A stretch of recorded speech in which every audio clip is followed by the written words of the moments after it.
afternoon to you. You are watching the live broadcast of the Senate proceedings on this afternoon of February 10th, the year being 2022. This broadcast is brought to you courtesy of the Parliamentary Broadcasting Unit, and this is in conjunction with the Kenya Broadcasting Corporation. A lot has been lined up before the floor this afternoon, and senators will be resuming debate on a couple of bills that are currently at the second reading stage.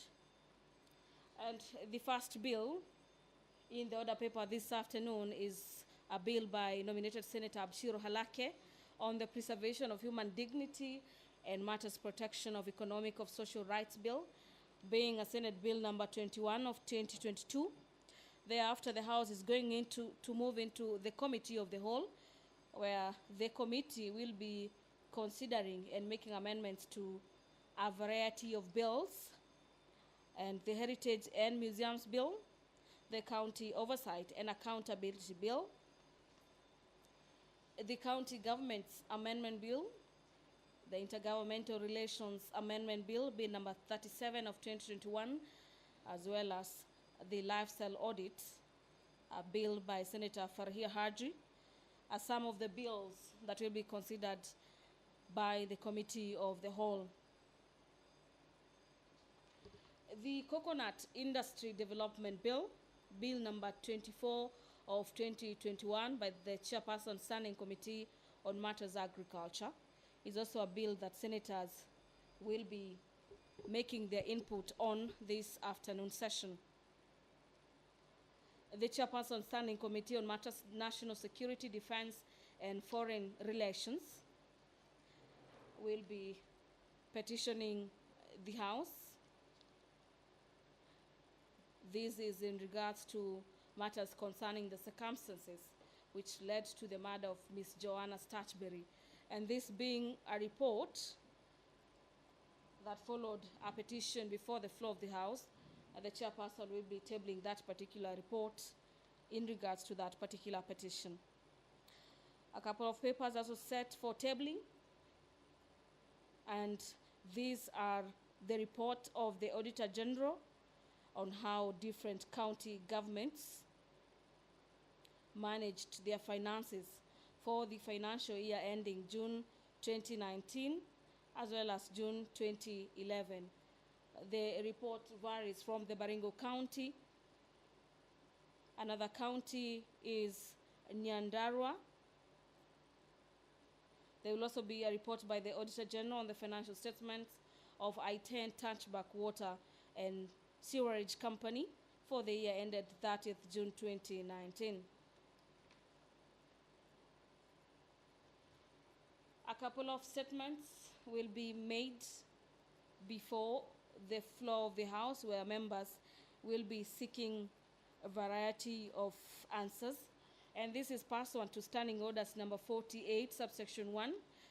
And to just highlight some of the senators who will be seeking statements, the first one is Senator for Siaya County, Honorable Senator James Rengo, who will be seeking statement from the Standing Committee on National Security regarding the circumstances surrounding the death of Mr. Vitalis Makatango Kinda. The Senator for Nandi, Senator Samson Cherargei, will be seeking a statement from the Standing Committee on Matters Tourism on the ban of the export and dealings in the scrap metal in Kenya. Pursuant to provisions of Standing Orders 52, subsection 1, the Senate Leader of Majority will be issuing a statement of this is in regards to the business of the Senate for the week commencing Tuesday, 5th February 2022. The Senator for Kericho County, Senator Aaron Cheriot, will be seeking a statement from the Committee on National Security on the alleged discrimination in the issuance of national identity cards. This is in secondary schools across the country. And nominated Senator Millicent Omanga will also be seeking a statement from the Standing Committee on Matters Finance and Budget, and the statement concerns the unsettled statutory deductions for the staff at the Nairobi County City.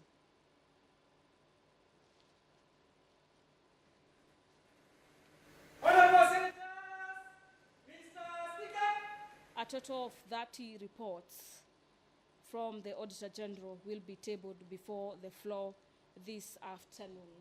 With the business of the House just about to commence with the entry of the Speaker, Honorable Ken Lusaka, I'm now handing over for the live broadcast. My name is Gladys Mungai. Enjoy your viewing.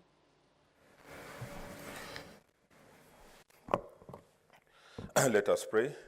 Almighty God, we beseech you to behold with your abundant favor and blessings as your servants whom you have been pleased to call to leadership positions in this republic. We seek guidance to treat and consider all matters that shall come under our deliberation in so just and faithful a manner as to advance the peace, prosperity, and welfare of our country and of those whose interest you have committed to our charge. Amen.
Order number 1, administration of oath. Order number 2, communication from the chair. Order number 3, messages. Order number 4, petitions.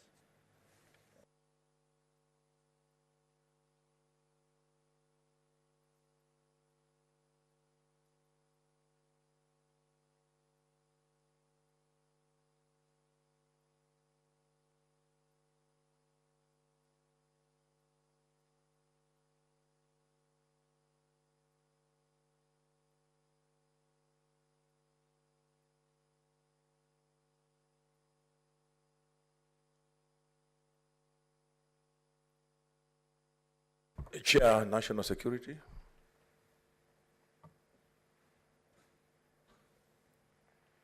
I think it's not there, so it's deferred.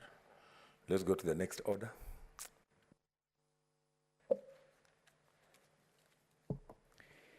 Order number 5, papers. Leader, majority.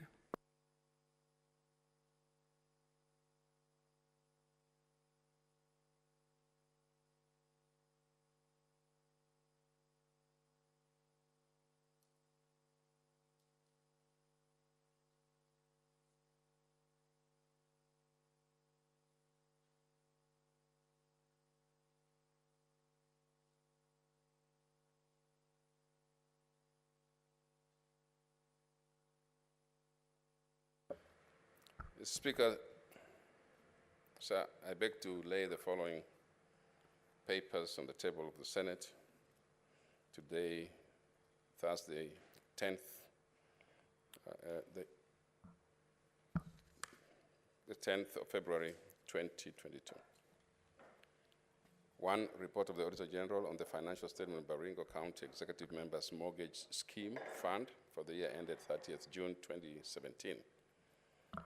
2, report of the Auditor General on the financial statement of Baringo County Small and Medium Enterprise Fund for the year ended 30th June 2017. 3, report of the Controller General, Control of Budget on the annual County Government Budget Implementation Review for the financial year 2020-2021. 4, report of the Auditor General on the financial statements of Eldoret Water and Sanitation Company Limited for the year ended 30th June 2019. 5, report of the Auditor General on the financial statements, Nyandarua Water and Sanitation Company Limited for the year ended 30th June 2019.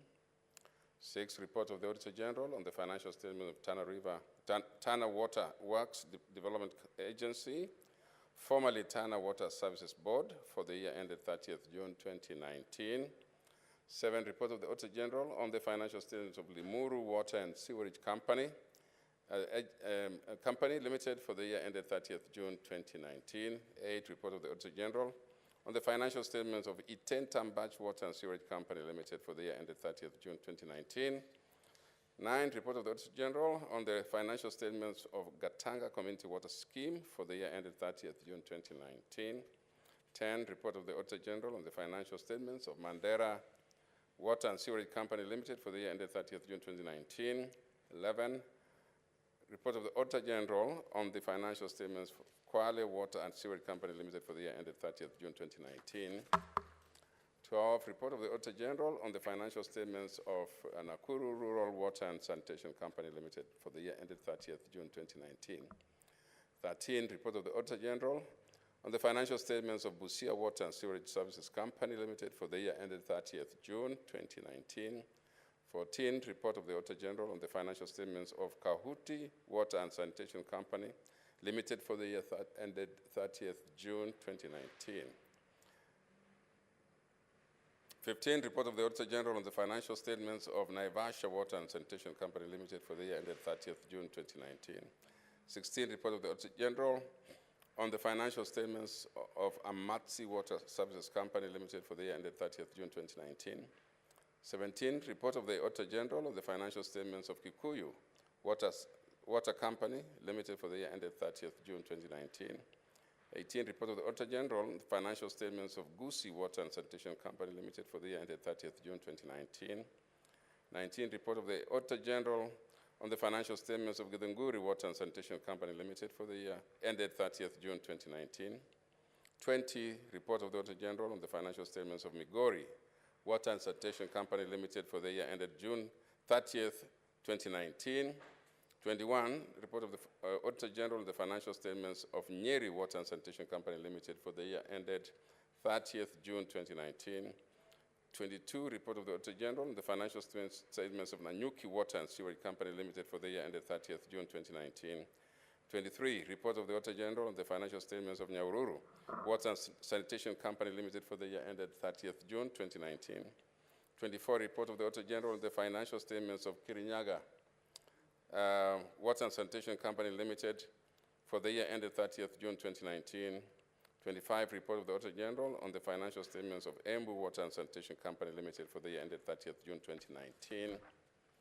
26, report of the Auditor General on the financial statements of Mombasa Water Supply and Sanitation Company Limited for the year ended 30th June 2019. 27, report of the Auditor General on the financial statements of Embe Water and Sanitation Company Limited for the year ended, I guess it is Embe or Embu, but Sanitation Company Limited for the year ended 30th June 2019. 28, report of the Auditor General on the financial statements of Rukanga Water and Sanitation Company Limited for the year ended 30th June 2019. 29, report of the Auditor General on the financial statements of the Tavevo Water and Sewerage Company Limited for the year ended 30th June 2019. And 30th, report of the Auditor General on the financial statements of Isiolo Water and Sewerage Company Limited for the year ended 30th June 2019. I thank you, Mr. Speaker. Thank you. Next order.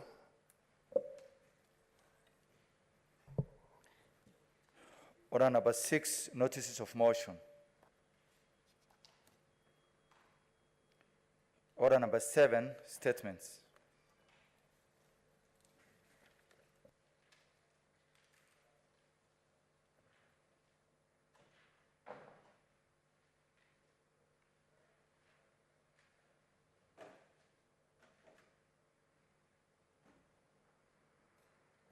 Senator James Agri Orengo.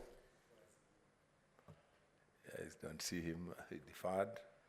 Senator Aaron Cheriot. Deferred. Should be.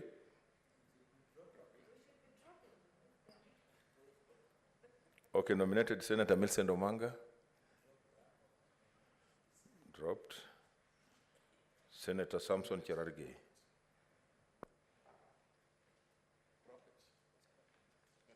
Some of these statements dropped.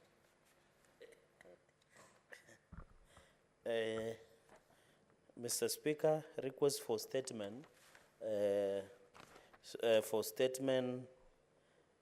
on the ban of the export and dealings in scrap metal in Kenya.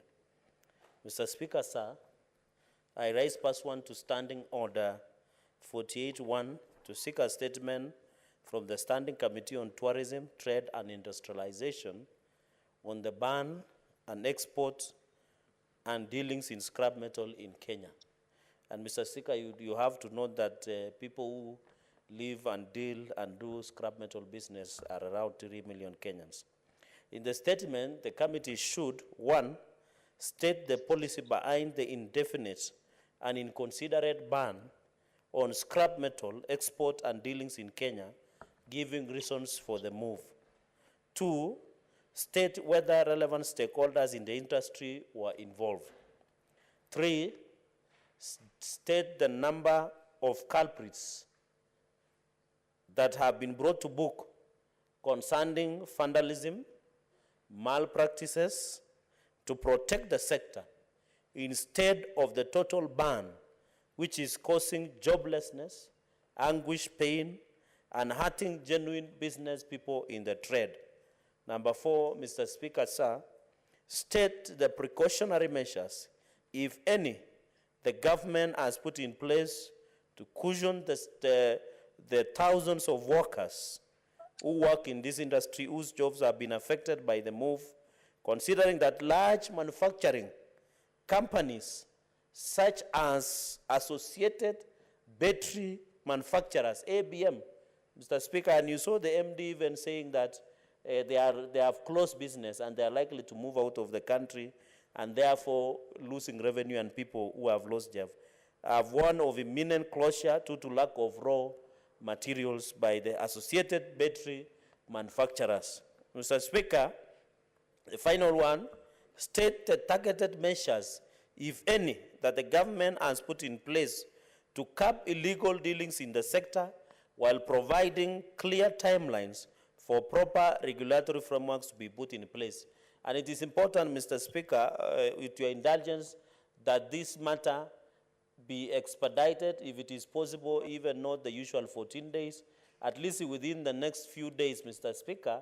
If the next Thursday we can get a preliminary report by the committee, because you can imagine that most of the Kenyans who are heavily dependent, which is 3 million plus Kenyans on this business, are now in anguish, in pain, and there is revenue losses. You have heard industries are most likely to close, Mr. Speaker. I thank you.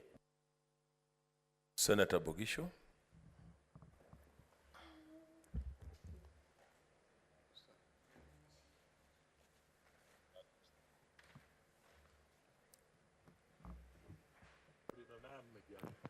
Mr. Speaker, I want to thank Senator Cherargei, who is very concerned about the welfare of the workers and industrialists who will probably be affected by this ban.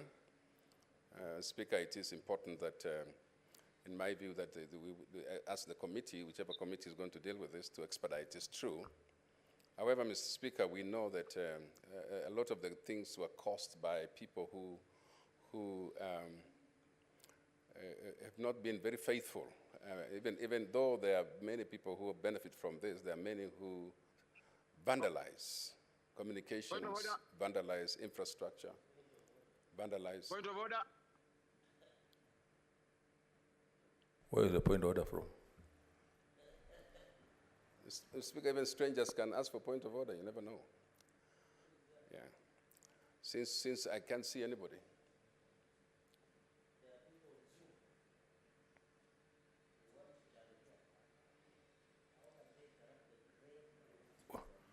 Who is the member on Zoom?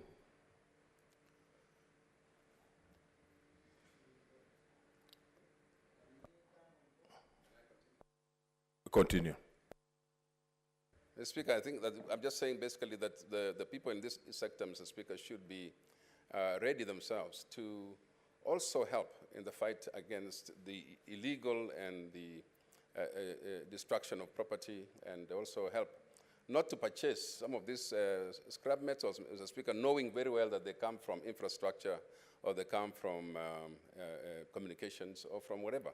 And Mr. Speaker, you know the losses have been very great. Mr. Speaker, you saw the other day that we had a blackout all through because some people actually vandalized the high voltage communication lines, transmission lines. Imagine, Speaker, causing wanton destruction and gave us blackouts in this city and everywhere in the country. Speaker, I'm just saying, much as we sympathize, we should also be responsible and ask the members in good standing to be responsible and watch out for those kind of things. And I think that the ban was not meant to punish. I think the ban was supposed to be temporary until such a time as things are sorted out.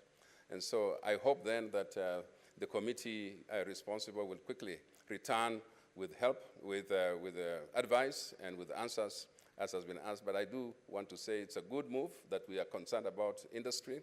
We are concerned about our young people who are working there or employees of those companies. But on the other hand, also be cautious, Mr. Speaker. So I support. Senator Musuruve.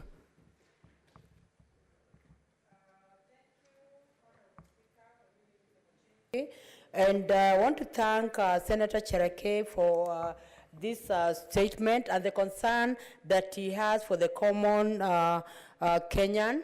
And I want to say, Honorable Speaker, sincerely, blue-collar jobs should be encouraged because most of the time you find that blue-collar jobs come out of one's own initiative. So when you're talking of scrap metals, you'll find that those who are dealing in scrap metals, those Kenyans who have decided on their own to make a living, and eventually the scrap metals become an industry where they're also able to employ other Kenyans. So I know that I'm a member of this Committee on Trade and Tourism, and I want to assure you, Senator Cherake, that the many good thoughts you have about Kenyans and the dealers of scrap metal, we are going to interrogate as a committee and see to it that we reach actually a positive conclusive arrangement where, you know, the scrap metal is also one of the exports because it is an income generating, venture, and apart from that also it creates employment. So I support this statement, and I'm sure my chair, Senator Abdullahi, will be on top of it, and the entire committee. Thank you, Honorable Speaker. Senator Haragura. Thank you, Mr. Speaker, for giving me this opportunity. I'd like to support the statement by Senator Cherargei. Mr. Speaker, we know very well that scrap metal is for the dealers, those who buy, is a source of livelihood. Also, it's a raw material for industries in this country, like the Juakali sector, the steel manufacturing industry, like the battery manufacturing industry. They all use these.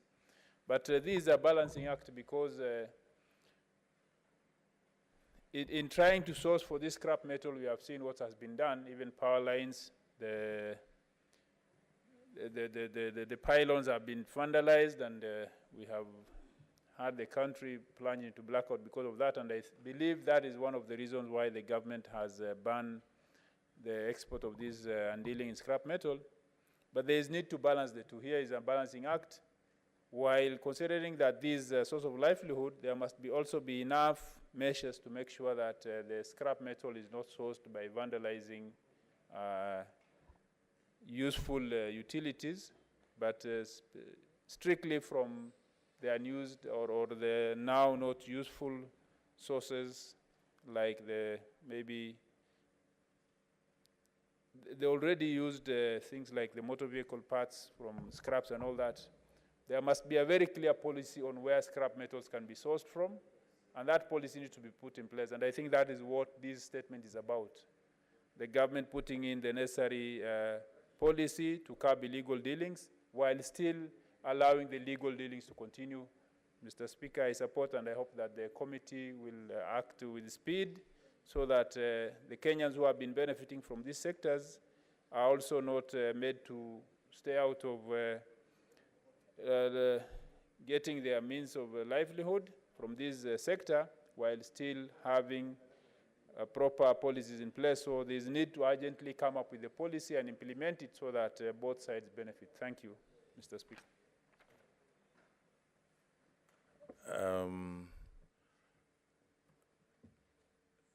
Using my discretion, I'll allow the chair security to give his petition, to read the petition.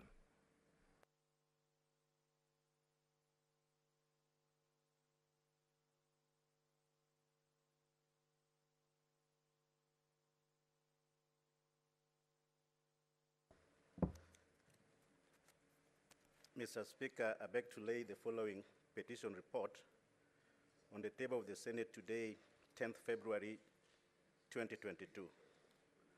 Report on the Standing Committee of the National Security, Defense, and Foreign Relations. A petition to the Senate concerning the circumstances which led to the murder of Ms. Joanna Statuberry.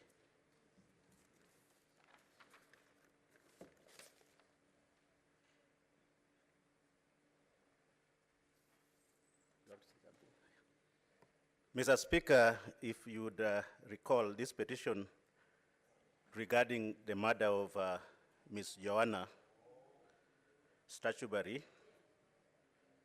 a protector of an environment and natural resources, was brought to the Senate by Senator Halaki Abshiro, MP, on 4th August 2021, and consequently, it was committed to the Standing Committee of the National Security, Defense, and Foreign Relations. Mr. Speaker, the petition prayers to the Senate were to assist, were assisted by the Senate through an investigation on the circumstances leading to the alleged murder of Ms. Johanna and other environmentalists and conservationists in the country, and appropriate recommendation on the findings and on the alleged perpetrators. One, they wanted us a call to the Ministry of Environment and Forest and Kenya Forestry Services to revoke and gather parcels of Kiambu Forest. That's one of our findings. Number two, appropriate recommendation for the protection of the lives of environment, and in Kenya, review relevant policies and existing legislation that will review the enhanced protection of all forest, land, and wildlife areas. Mr. Speaker, in order to address the prayers of the petitioner, the committee met with various stakeholders in relation to the petition, who include the petitioner's Conservanist Alliance of Kenya. Number two, we met with the Cabinet Secretary of Environment and Forest, also the Director of Forest Services, the Kiambu County Commissioner, and many others. And Mr. Speaker, during the committee investigation into the murder, the committee established that on the 15th July 2021, an environmentalist, Ms. Joanna Statuberry, was shot dead outside her home in what appeared to be outright murder. It is of importance to note that after meeting the petitioners, they were requested to furnish the committee with a list of other people who had ever been threatened, but was not forthcoming. That Johanna lived in a land which borders Kiambu Central Forest, block known as LR number 21179, which was gazetted as a forest reserved via proclamation number 44 of 1932.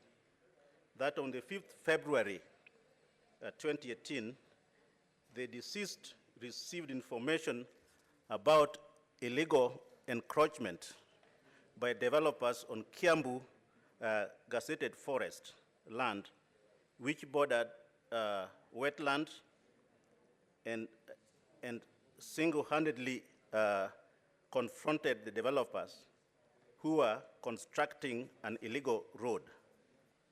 That preliminary investigation by the Director of Criminal Investigation had established that Ms. Joanna might have been murdered due to the strong position and passion for the preservation of environment of Kiambu forest areas against the will of illegal developers who wanted to construct a road to gain access to their alleged occupied properties.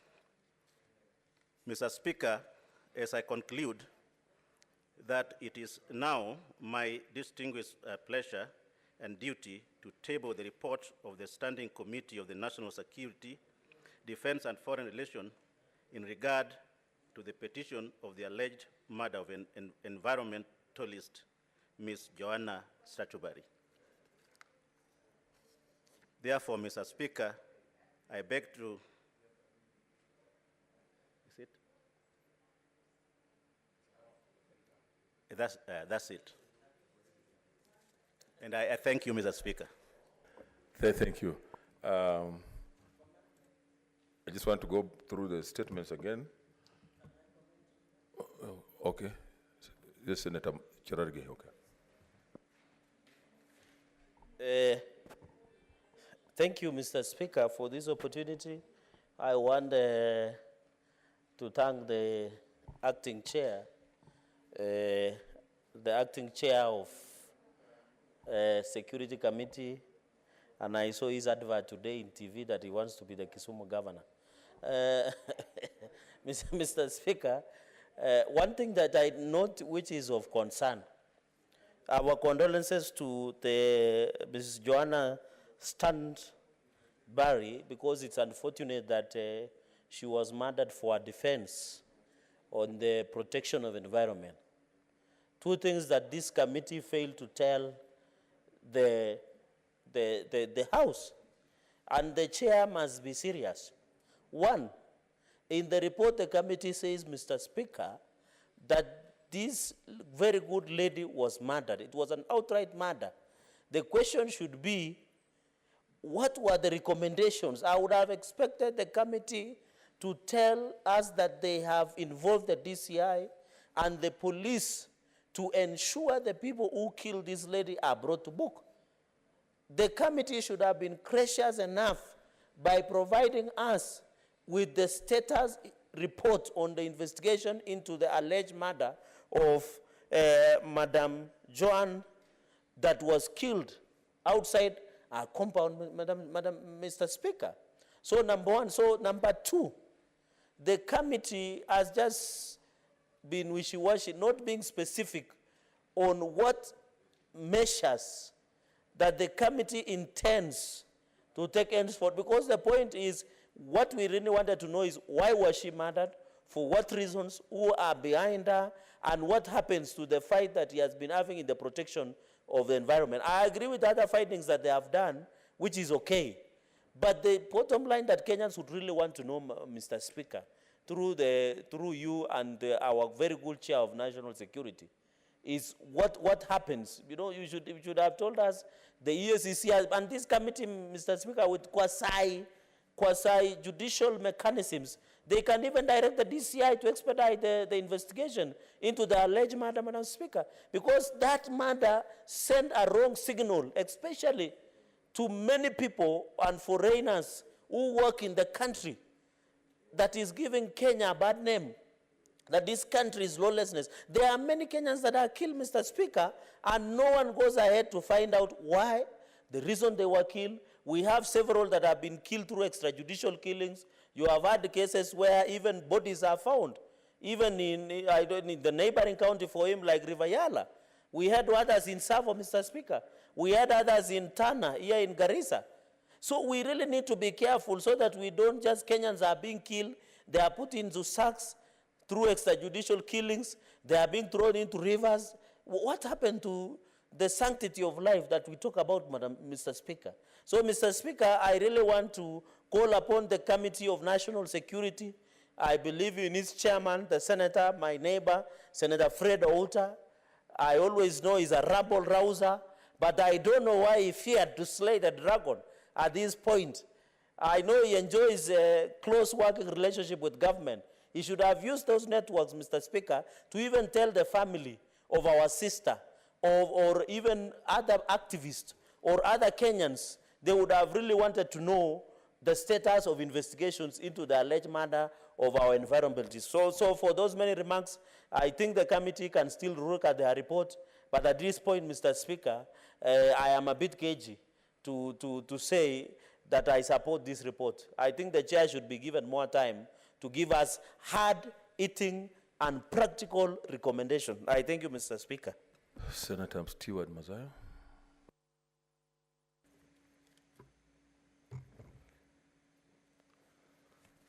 Asante Bwana Spika.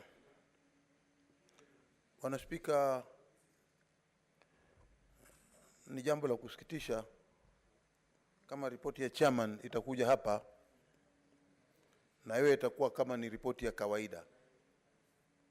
Hususan ni kwamba Mkenya amepoteza maisha yake ama Wakenya wamepoteza maisha yao, na tunatarajia kwamba taarifa kama hiyo ambayo anaileta hapa ndani ya bunge iwe taarifa ambayo imeuma, yani imeshikilia na inaweza kutegemewa, naweza kutufikisha mahali ya kutuambia hichi kitendo kimefanywa na nani na ni kwa sababu gani na hatua gani itachukuliwa na serikali.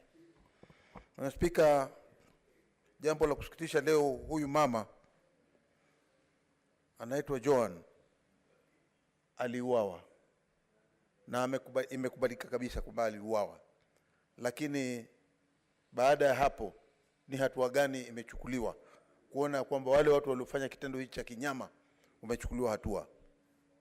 Maneno kama haya pia vile vile yametokea katika sehemu mbalimbali za nchi, kama kutokea maeneo ya pwani, hususan Mombasa. Ni jambo la kusikitisha kuona mpaka sasa vijana zaidi ya 20 wameweza kupotea Mombasa. Kupotea tu kwa hewa, hawapatikani. Lakini jambo ambalo limeweza kudhihirika wazi, Bwana Spika, ni kwamba miili ya watu 7 imepatikana. Na katika ile miili 7 iliyopatikana, Bwana Spika, mmoja 6 bado hawajajulikana. Lakini katika hiyo miili 7, mmoja katika hiyo miili ilipatikana kutoka ile inaitwa mto ule wa Yala. Bwana Spika, visa hivi vya Wakenya kupotea vijana na alafu miili yao kupatikana katika mto wa Yala vimekithiri zaidi, na ni jambo la kusikitisha kuona ya kwamba mto huu sasa unatumiwa kama mto wa kutupa watu waliofariki ama kutupa watu ambao wameuawa mahali pengine wakaenda wakatupa huko, ama tayari wamechukuliwa na magari, wamezamishwa, wamefungwa, hawezi kuongea, hawezi kufanya chochote, na wakatiwa ndani ya magunia wakiwa wazima na wakatupwa ndani ya bahari, ambapo ndani ya ile mto ambao hawezi kuogelea wakiwa huko ndani ya ile magunia. Sasa ni hali ya kutetesha. Ni hali ya kutetesha sana, kwa sababu Wakenya ni maisha muhimu sana ya Wakenya. Haiwezi tu mara moja mwili ukachukuliwa, mtu ameshikwa leo, kesho tunaambiwa amepatikana Yala kutoka Mombasa ama kutoka Kilifi ama kutoka sehemu zote za Kenya. Si haki. Kwa hiyo tunatarajia kwamba mwenyekiti wa kamati hii ya ulinzi, tunatarajia awe akija hapa ndani ya bunge la Senate anatuletea ripoti mwafaka ambayo inaweza kutueleza ni njia gani itatumiwa na polisi kuona ya kwamba hawa watu wanaotenda vitendo hivi vya kinyama na kutupa watu ndani ya mito kama mto wa Yala wamepatikana na hatua imechukuliwa. Asante Bwana Spika. Thank you so much. So I had earlier on indicated I was deferring the earlier statements, but I want to drop them just the way I did with the number 3. So number 1, 2, and number 1 and 2 are also dropped. We go to standing statement under standing order number 52-1, Leader of Majority. What's your point of order? Mr. Speaker, I didn't hear you committing to any committee and your directions on my statement, because I had requested that since this is a very urgent matter, at least the committee, with your indulgence, can give us a preliminary report maybe next week so that we can know the way forward. I thank you. Okay, it stands committed to the Committee on Tourism, Trade and Industrialization. So we should be able to get a report the next 2 weeks. Okay. Leader of Majority.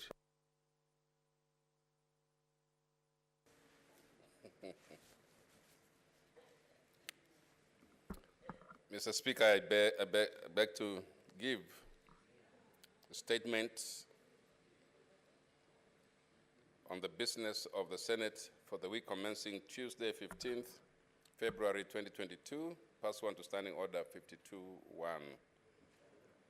Mr. Speaker, sir, pursuant to Standing Order 52-1, I hereby present the Senate the business of the House for the week commencing Tuesday, 15th February 2022. Allow me to take this opportunity to welcome honorable senators back from the long December 2021 to January 2022 recess. I might also add Happy New Year, Mr. Speaker. I trust that you are all well and that have had an opportunity to interact with constituents, family, and friends. The Speaker, as indicated in the Honorable Speaker's communication at the commencement of this session, the 6th session is projected to be a short one. It's February to June. The same was validated upon the approval of the Senate calendar yesterday, Wednesday, 9th February 2022. Following the reconstitution of the Senate Business Committee on Tuesday, 8th February 2022, the committee considered the status of legislative business and noted that we will be required to come up with innovative strategies to ensure that business before the Senate is dispensed with timeously. Mr. Speaker, I'm delighted to note that one of the measures recommended by the Senate Business Committee and communicated by the Speaker yesterday is already under implementation. I therefore urge senators with business listed on the order paper to be available to move the same, failure to which such business will be removed from the program of Senate business of that week. Mr. Speaker, sir, the business before the Senate includes 8 bills at the Committee of the Whole stage, 21 bills at the second reading stage, and another 20 bills undergoing concurrence process pursuant to Article 110(3) of the Constitution. In addition, 48 petitions, taking into account the 2 that were referred to the committees yesterday, are pending consideration by respective standing committees, while a number of statements pursuant to standing orders 4748 are yet to be finalized by respective standing committees. From the foresaid, Mr. Speaker, the Senate has begun the 6th session with a full plate. In the coming weeks, we expect the Division of Revenue and the county allocation of revenue bills to be introduced in the Senate for consideration, alongside any other bills that will be referred to the Senate by the National Assembly. This will certainly add to our workload, and I urge chairpersons of committees to hasten considerations of business before select committees and to table reports within the stipulated timelines and according to our standing orders. The Speaker, sir, at its next meeting, Tuesday, 15th February 2022, the Senate Business Committee will consider and approve the business for Tuesday, 15th February 2022, which is projected to also contain business that will not be included in today's order paper. The Senate Business Committee will further consider bills at the second reading and committee of the whole stages, as well as motions, as will be contained in the program of Senate business for the week. On Wednesday, 16th February 2022, the Senate will continue with business that will not be concluded on Tuesday, 15th February 2022, and any other business scheduled by the Senate Business Committee. While on Thursday, 17th February 2022, the Senate will continue with business that will not be concluded on Wednesday, 16th February 2022, and any other business. Allow me in conclusion, Mr. Speaker, to thank all senators for the dedication and commitment they have continued to exhibit in their work in service to the people of Kenya, and urge that we all continue to do the same during the sixth and final session. I thank you and hereby lay the statement on the table of the Senate. Thank you, Mr. Speaker. Thank you, honorable senators, for the convenience of the House. I wish to rearrange the order paper so that we go to order number 16 and 17. So, clerk.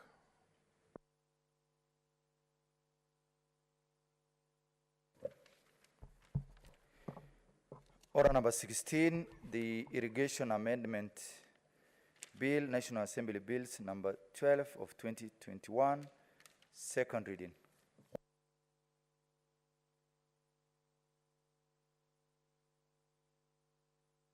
Leader.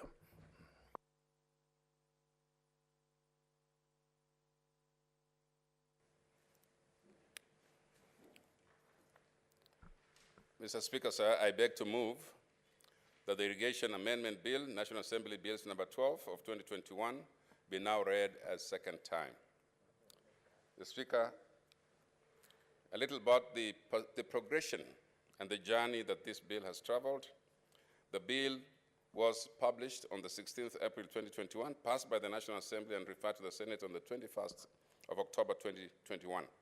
This bill principally seeks to amend Irrigation Act 2019 to expand the administration and management of irrigation matters by the National Irrigation Authority and ensure adoption of the best practices in irrigation, as well as sustainable development of irrigation infrastructure, investment, and financing. Additionally, Speaker, the bill intends to consolidate the provision, management, and administration of land, both in national and public irrigation schemes, as well as inter-county schemes for public use. Mr. Speaker, in recent years, Kenya has experienced food shortages arising from declining farm productivity, owing to low fertility levels, high input costs, and changing weather patterns in the face of rising population. Key among these is the weather unreliability of rains, which is due to effect of climate change, and the fact that Kenya agriculture is heavily dependent on rain-fed systems. This has put the majority of Kenyans in constant state of requiring food relief and farm input subsidies, and a rising concern among public and social institutions. Mr. Speaker, the irrigation has taken a wider step in improving farming in Kenya, a move that has really boosted the level of agriculture in the less endowed areas. Strengthening of irrigation, therefore, the strengthening of irrigation legal framework, therefore, will be an important tool for food security, poverty alleviation, and mitigation against the effects of climate change. In this regard, the importance of the bill cannot be gainsaid. Mr. Speaker, specifically, the bill proposes the following amendments. In Clause 3, 4, 5 of the bill seeks to amend Sections 3, 6, and 8 of the Act by expanding the administration and regulation of irrigation frameworks. Mr. Speaker, Clause 6 of the bill seeks to amend Section 9 of the Act to provide for the appointing and nominating authorities in line with the Constitution. C, Clause 8 of the bill seeks to amend Section 13 of the Act to harmonize the provision of Irrigation Act, Water Act, and Water Resources Management Rules to 2007. Clause 10 of the bill seeks to amend Section 16 of the Act by substituting the reporting obligation under the Act from the Department to the Irrigation Authority. Clause 11 of the bill seeks to amend Section 17 of the Act. It proposes amendments that take into account the already existing legislative and regulatory structures when prescribing administrative and regulatory framework on water storage. Speaker, Clause 12 of the bill seeks to amend Section 20 of the Act by inserting the words "subject to mandatory approvals" immediately after the word "a scheme." Speaker, Clause 13 of the bill seeks to amend the Act in Section 22 on annual estimates to include estimated expenditures for development of infrastructure and the provision of irrigation services. Clause 14 of the bill seeks to amend the Act in Section 27 to include the output level of results in monitoring and evaluation. Clause 15 of the bill seeks to amend the Act in Section 34 to enable the Cabinet Secretary to make regulations to provide for the development of irrigation, including infrastructure and water storage, and to provide for government agencies, consultation and collaboration. Clause 16 of the bill seeks to amend the Act in the schedule in paragraph 2 to provide for other conditions for removing of a board member by the Cabinet Secretary. It further proposes amendments to paragraph 3 of the schedule to provide for quorum for meetings to harmonize the provision with existing policies and on board meetings. So, Mr. Speaker, this is a very important amendment. These are very important amendments on the bill, on the Act. And, Mr. Speaker, I just ask that members to look at it carefully and support, because the sooner we pass this, Mr. Speaker, the better for all of us, as we're going to see an improved irrigation sector services in this country. Speaker, we know we have had issues even with irrigation matters, Mr. Speaker, and I think that these amendments will then come to help sort out the issues. With those few remarks, Mr. Speaker, I beg to move and ask Senator Mazayo to second. I thank you.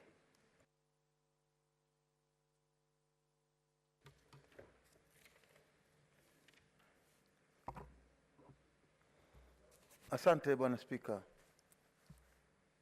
Bwana Spika, kwanza nataka kuunga mkono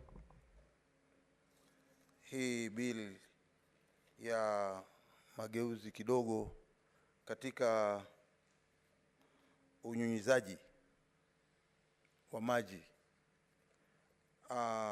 Bwana Spika, tunaweza kuona kwamba ukulima ni uti wa mgongo wa nchi yetu ya Kenya.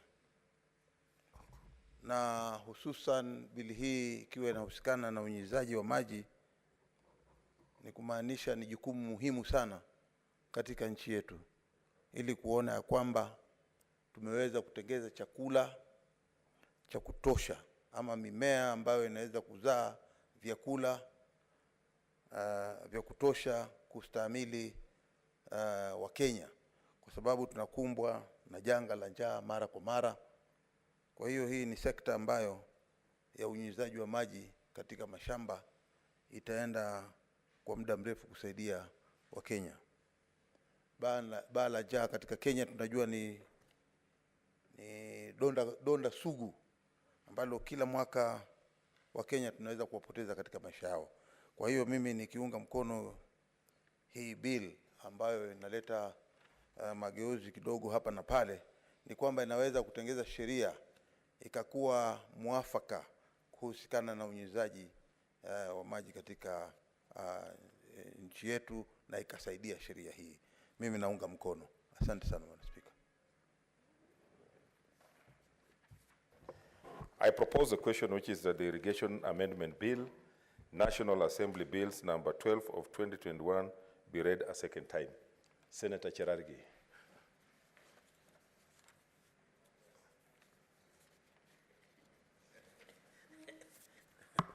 Mr. Speaker, thank you for this opportunity. This is the National Assembly Bill number 12 of 2021. This is a straightforward amendment because I've seen it's more of edit that needs to be done. But Mr. Speaker, I'll be very brief. Mr. Speaker, as you are aware, we are being told this year, or is it the end of last year, that 2 to 3 million Kenyans are facing starvation and hunger because of lack of food, because of non-strategic placement of structures to ensure. Mr. Speaker, for heaven's sake, we are in 21st century. No Kenyan should go without food. It should be a basic human right. And Mr. Speaker, I was saddened when I watched in the news today in the afternoon that Mandera County is facing a very serious shortage of water, and there is a serious drought that is happening in northern Kenya. The Ministry of Devolution, it has been moved to the Public Service and Gender, the special programs. No Kenyan should lose, because, Mr. Speaker, in North Rift, we are harvesting in surplus, especially the December, but because of bad prices, because we are expecting that 90 kilos of maize should be 3,000, 3,500 so that we can get value. Remember, Mr. Speaker, as we talk today, a fertilizer of DAP, not the DAP that people have known. I'm told there is a DAP which is a political party. DAP is 5,000 shillings, Mr. Speaker. It's approaching 6,000. You and me come from the region where we rely heavily in terms of agriculture, Mr. Speaker. Even the majority leader also depends on fertilizer, Mr. Speaker. So let us reduce the pricing of fertilizer, not the other political party, but the pricing of fertilizer to at least 1,800. The cost of input will go low, will produce more. But I want to support this bill because, Mr. Speaker, I've looked at it, and I think it's a straightforward matter, and, as majority leader has put it. But I want just to make a few comments that irrigation, even in Nandi, Mr. Speaker, we need irrigation, especially when you come around Chemase area, in Chemelil, Chemase ward, around Tindred sub-county or Tindred constituency. Those are areas that will lead to irrigation. Within Nandi also, we need irrigation in such areas of Chemase, such areas of Kamasai, just near Kakamega County, Mr. Speaker, so that we can be able to plant throughout the season. And I think the challenge has been that we should not be, you should not be disadvantaged simply because we have heavy rainfall. We should also be made part of even the entire North Rift, so that we continue producing food throughout the year, so that Kenyans in northern part or any other part of Kenya do not suffer because of lack of food, Mr. Speaker. Mr. Speaker, the only problem that I want to commend the amendment of Section 9. I think it's very important because now we are gender sensitive. At least we are putting 2 genders. I have looked at the main principal act. It was not there. I want to commend this. Secondly, I want to commend the inclusion of county governments in part of the nominees, that there are 4 that are being submitted by Council of Governors, which is significant because the principal act under Section 9 had not factored that.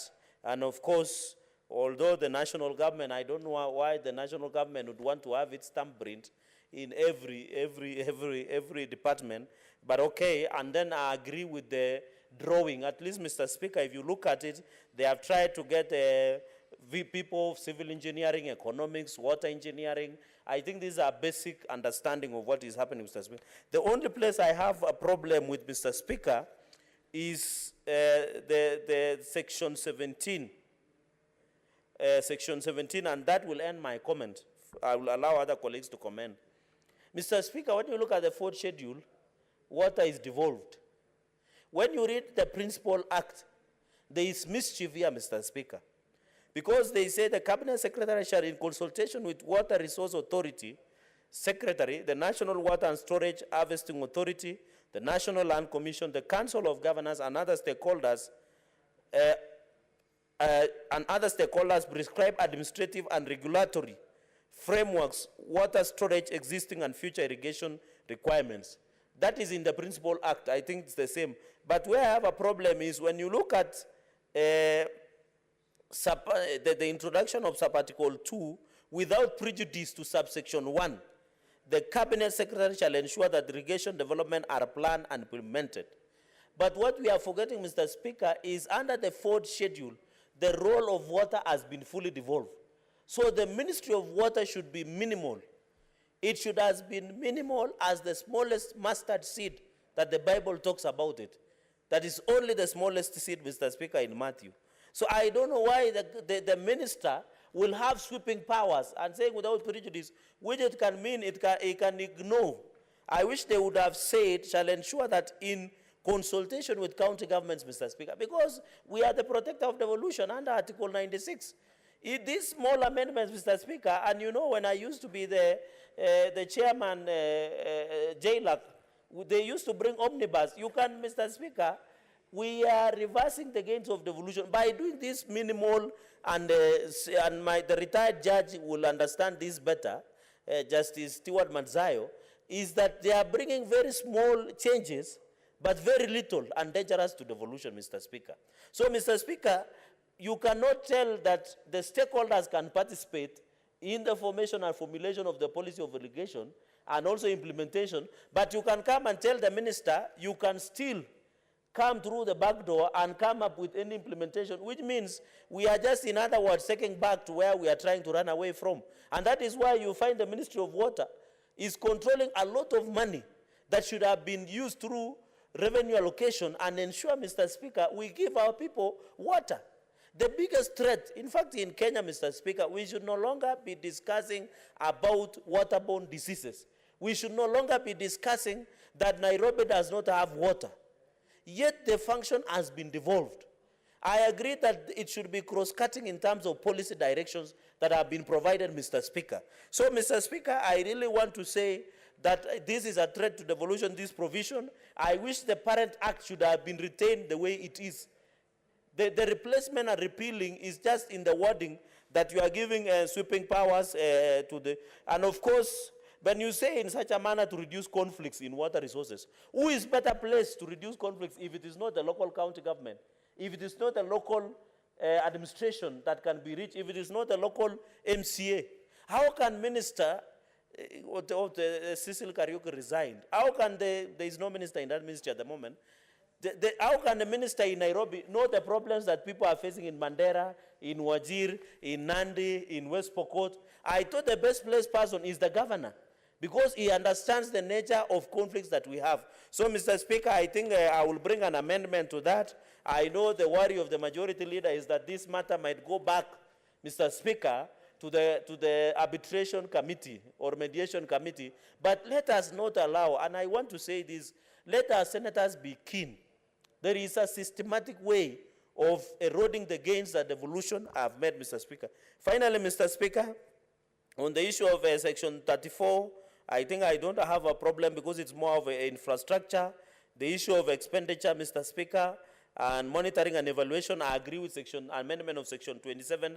The Principal Act has not provided that, which is important because also we would want to know what are the mechanisms that have been provided for monitoring and evaluation, for development, governance, management, regulation. Because, Mr. Speaker, apart from health and these sectors like education, the heavily funded sector is water. And there are many donors who would likely to support Kenyans, Mr. Speaker. It's so painful that Kenyans cannot get clean water. It is a basic human right. It is unfortunate that people from northern Kenya and Ukambani who experience erratic rains cannot do farming. And those places are fertile, Mr. Speaker. All of us here have traveled to such areas. And they know if those people are provided with reliable irrigation, Mr. Speaker, they can be able to plant their own food and be food sufficient. It is unfortunate that as we talk about this, the infamous Kulalu Kalana has been swallowing money. But the Kenyans are yet to see value for that irrigation project, Mr. Speaker. Why do we put a lot of money to Kulalu Kalana if we can subdivide to counties and allow counties to have the irrigation, Mr. Speaker? So there is no value that we are giving to the people. I don't see your card. Do you want to be informed, Senator Cherargei? A retired judge, why would I decline? Okay. It must be good information. Asante Bwana Spika. Bwana Spika, le shamba la Galana Kulalu hakuna tena. Kwa hiyo haitamsaidia hata akilisema sasa kama pengine lilitumika vibaya ama namna gani, ni kwamba limefungwa na hakuna kazi yote inaendelea kule katika Galana Kulalu. Thank you, Mr. Speaker. Thank you, Senator Stewart Manzayo, for that information. And of course, the point I'm trying to make, in as much as we want to go, is that money has already been spent. That is what I wanted to... There is a point of order from Leader of Majority. Mr. Speaker, is the retired judge, my friend, the Honorable Senator for Kilifi, in order to mislead this House and mislead the nation by misinforming us that the Kulalu is dead? Mr. Speaker, while I know to the contrary that they even have had harvests this year. Is it in order to mislead us, Mr. Speaker? Senator Mazayo, since you come from there, you may have to give more information. Yes. Bwana Spika, pengine kiongozi wa walio wengi hajaweza kufahamu vyema ni kwamba hivi sasa serikali ndio inafanya mipango ya kuweza kuwekeza wale watu ambao wanataka kutengeneza shughuli ya Galana Kulalu, mambo ya mimea, mambo ya mazao na kila kitu. Lakini hivi sasa tukiongea ni kwamba upande wa Galana Kulalu hivi sasa, ikiwa area yangu mimi mwenyewe ninayowakilisha hapa ndani ya bunge, haifanyi kazi. Hakuna chochote ambacho kinatendwa katika lile shamba la Galana Kulalu. Leader of Majority. Mr. Speaker, I think coming from the fact that I am responsible here for government business, and I know, and I have information, Mr. Speaker, the fact that there was no crop this year doesn't mean it is dead. But the fact that he doesn't see what's going on is not visible, Mr. Speaker. I want to inform him that it's a lot of activity and that's going on. And so let us allow it to happen. Speaker, I think it will be misleading to say it's dead, because I know, Mr. Speaker, that the government is putting a lot of effort to make sure that it is an ongoing irrigation scheme, in fact, to be one of the biggest irrigation schemes in the country. Yes, Senator Mazayo. Bwana Spika, sijui kwa nini tunajibishiana na kiongozi, na mimi naongea kwa upande ule ambao ninaufahamu vizuri na ni eneo langu. Ni kwamba shamba hili sasa limepata mabwenyenye. Ni kwamba wameweza kulikata mapande. Serikali imeweza kukata mapande, akitaka nitoboe nitatoboa. Linaweza wameanza kukata mapande na kugawanya, na watu wale wanaishi pale, wanaoishi katika maeneo hayo mashamba hawajapewa. Na iko kesi kubwa sana ambayo sasa tumeleta kwa serikali ya kwamba wenyeji wenyewe wapewe katika yale maeneo ambao Galana Kulalu ni pande mbili. Galana iko Kilifi, Kulalu iko Tana River. Kwa hiyo lazima yeye anaweza kuelewa katika yale maeneo. Maneno haya sasa yanajibishiwa kwa hali ya kwamba watu wanazungumza iweze kugawanywa kisawasawa na haki ya wale wakaaji wa pale. Kama ni Wagiriama wanaketi hapo, wapewe haki yao. Kama ni hao mashamba, wapewe mashamba yao. Ndio sababu nakwambia Bwana Spika ya kwamba hiyo biashara ya kwamba Galana Kulalu inazaa mazao imesimamishwa kufikia hivi sasa. Na hivi sasa ndio watu wako katika ile process ama wako katika zile njia za kuweza kugawanya hiyo, kuweza ku-identify wale wakaaji wa maeneo hayo, wapewe maeneo yao, na alafu kule ambao kutabaki basi wanaweza kuleta watu wengine. Serikali inaweza kuleta watu wengine. Bado hatujakubali katika hiyo maneno. Ukae ukijua hivyo. I don't know how long this is going to take. Mr. Speaker, I don't want this to go any further. I just want him to understand that his version is inspired by his political side of things. But Mr. Speaker, as late as this week, last week, we were with the Ministry of Agriculture, Speaker, in Mombasa, of irrigation, and we were dealing with this same matter with all information, Mr. Speaker, given to us about what the government is doing in order to irrigate much more land. But Mr. Speaker, there is no such a thing as giving away land to people, except if it is designed so that, Mr. Speaker, you have a portion for irrigation. What the government is doing in Galana Kulalu, I don't know about the separation of the two. as a project, is going on, Mr. Speaker. I just want us to end there. It's going on, and I think it will be up to him to convince his people about it. But, Mr. Speaker, we should not end up in this House declaring a multi-billion shilling project that the government is invested in dead. I don't think that's not the position at the moment. Thank you. Order, senators. I think it's a matter of interest, and maybe from where I sit, I can direct that the Committee on Agriculture visits the project and gives us an accurate report on what is on the ground, because it's a matter of a lot of interest. Hiyo wenyewe kupewa sasa, hiyo ni story ya siku nyingine. Proceed, Senator Cherargei. Mr. Speaker, I'm wondering why the majority leader is saying Senator Stewart Manzayo, his political side. I thought they are in Azimio together. Mr. Speaker, and I tend to agree with Senator Stewart Manzayo because Kilifi is a representative there, Mr. Speaker. And kuna hoja la nidhamu kutoka kwa Senator Manzayo.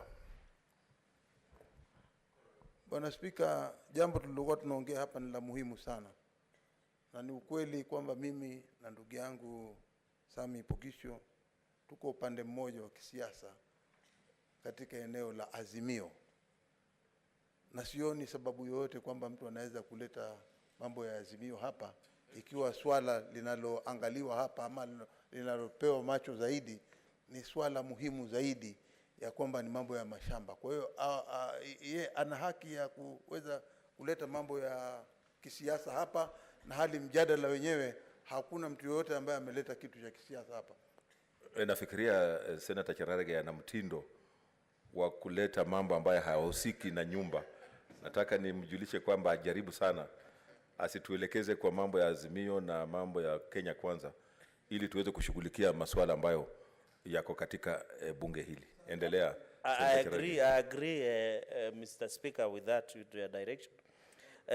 Mr. Speaker, it was just made in jest because Senator Manzayo is my very good friend. But I agree, if that irrigation project has failed, then it will be one of the spectacular failure of legacy of President Uhuru Kenyatta. So let's wait for the information and directions that you have given, and we shall be proceed. Finally, Mr. Speaker, I really want to appeal that irrigation and issues of water are fully devolved.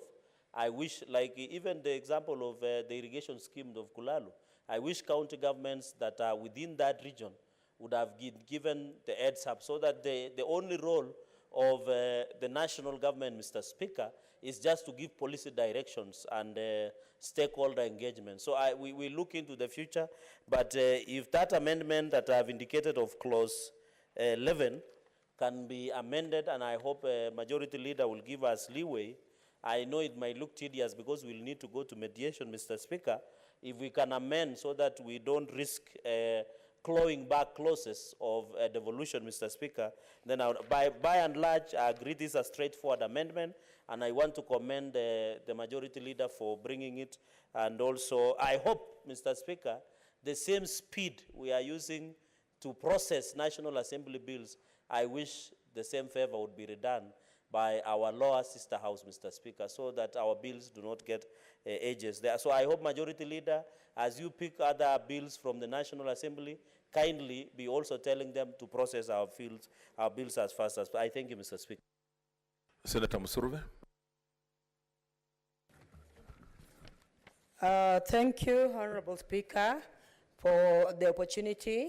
And I want to support this amendment, Honorable Speaker, because of the importance of water. Honorable Speaker, we know too well that there are many areas in this country that receive little supply of rainfall, and so they have a shortage of water, and this threatens food security, Honorable Speaker. We all know about the SDG that is really calling upon freedom from hunger, and it is also a constitutional requirement that no Kenyan should suffer from hunger. And so, Honorable Speaker, I want to say that these amendments are really timely in ensuring that everyone is free from hunger. Look at at places like northeastern, Honorable Speaker, where they just get a pocket, of water. Now, Honorable Speaker, I'm really in agreement with the CS, Cabinet Secretary, being involved in ensuring that when it comes to irrigation, it is planned and it is also implemented. Because, Honorable Speaker, there are many cases of projects coming in place. They're not planned and they're not implemented. Now, a case in point is we were talking of a project yesterday in the Senate that started way back, some 10 years ago, and it has not been complete. So when the CS is brought on board, the CS will ensure that the project of irrigation, before it starts, it is planned. And even when it is planned, it is also implemented.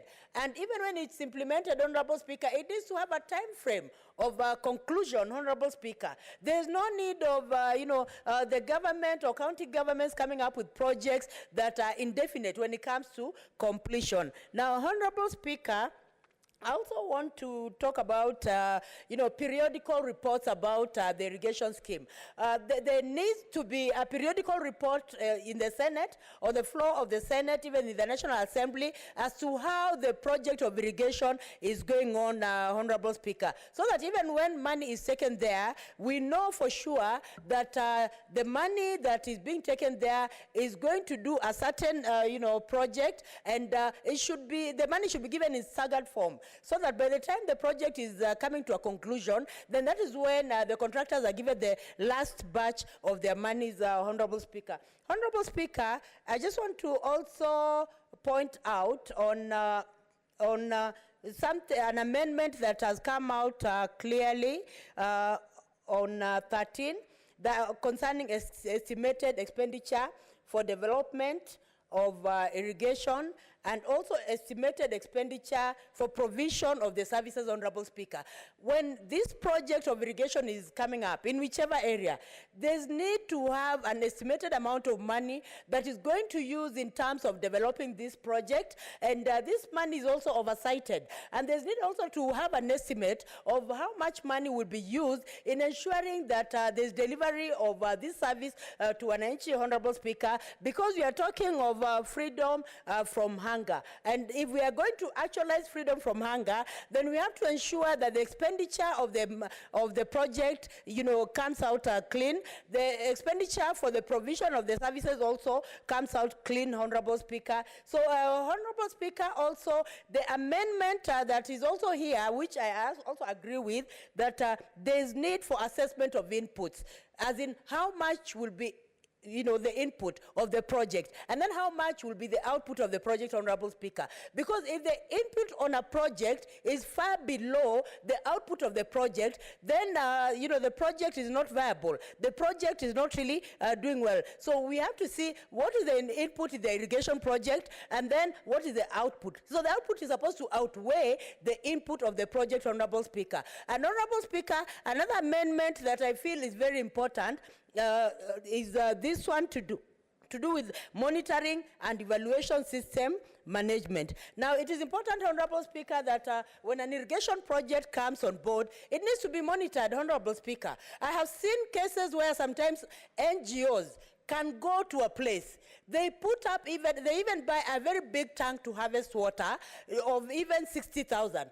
But when it comes to monitoring, Honorable Speaker, you'll find Land Cruisers, very expensive Land Cruisers, going to monitor just that one project, Honorable Speaker. So there's need also to see this project that is brought on board, if it's an irrigation one, then the monitoring of this project, how is it done? So that monitoring of the project does not also outweigh the project itself, the input itself, and the output itself, Honorable Speaker. Because the irrigation project is supposed to help the locals. We are talking of freedom from hunger. We are talking of no Kenyan should be hungry. And SDG, one of the SDGs is very important when you're addressing the issue of poverty, Honorable Speaker. So the project must be viable. The project must also also come out as, being also transparent in the manner in which it comes out in terms of expenditure, in terms of also how it benefits people, Honorable Speaker. And Honorable Speaker, there's also an amendment that is also important here, that when you're talking of irrigation, then we cannot talk about irrigation without factoring in the issue of infrastructure. Take an example of you're going to a place like Northeastern. Maybe the road is not accessible, Honorable Speaker. How will you even begin implementing a project in a place that is inaccessible? So when you're talking of, the irrigation project, infrastructure has to come in. The roads have to come in, Honorable Speaker. The installments have to come in, Honorable Speaker. And also, when it comes to water harvesting also, water harvesting is very important in an irrigation setup, because there are times when rains come, and sometimes they can come favorably where the rains are too much. So that the too much rains should benefit even for a near, Honorable Speaker, so that even now when the rains come, the rain should be harvested, the water can be stored. So the issue of storage of water is very important, Honorable Speaker. So I have to say, Honorable Speaker, that aside, we are also talking about how will this water also reach Wananchi, Honorable Speaker. So we are talking about distribution of water. So we cannot rule out the issue of distribution of water.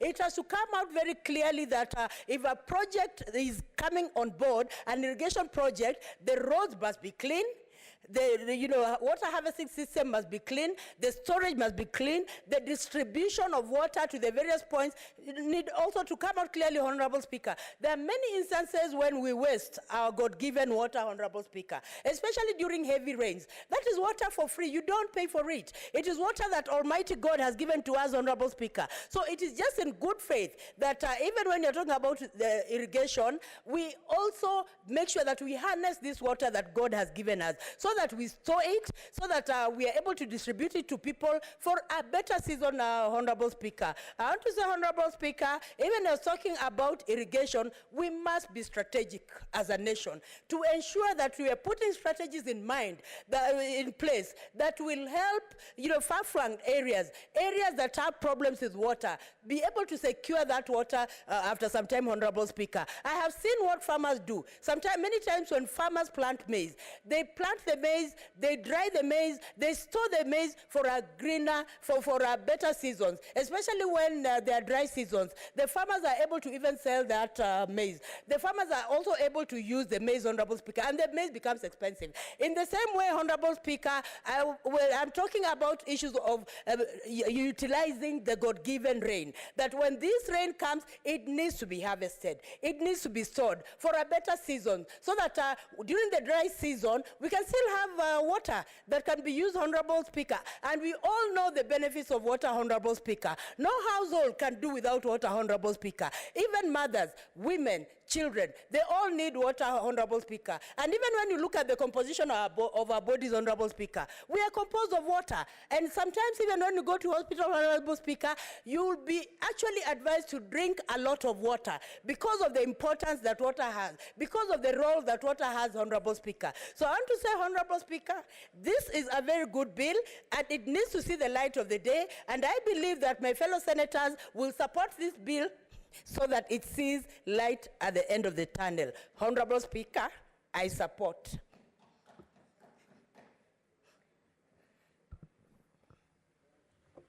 Senator Shionga. Thank you, Madam Speaker, for giving me this opportunity to support the Irrigation Amendment Bill. Madam Speaker, I want to start by saying that it's very important, and we all know that any amendment to any bill, it creates an opportunity for improving, especially livelihood of us Kenyans, and even creating job opportunities.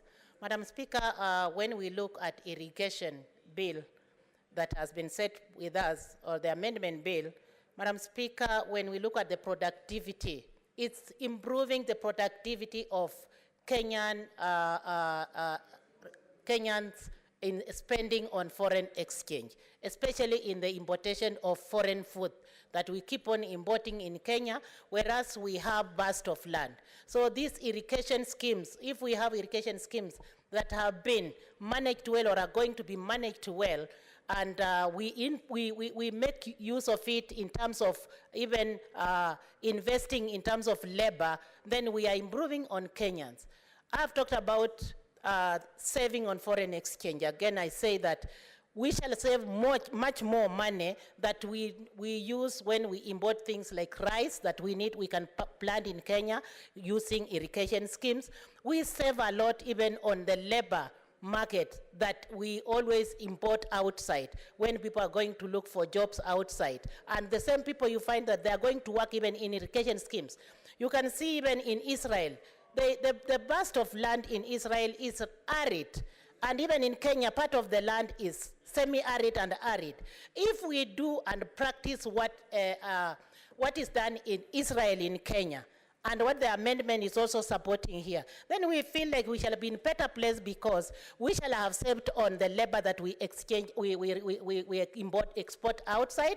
And of course, we shall be employing most of the youth in Kenya that are looking for jobs, that are educated all over the country and are looking for jobs. They will be employed in their own country, and they will be in that time, at that particular time, assisting Kenya into improving its own economic growth.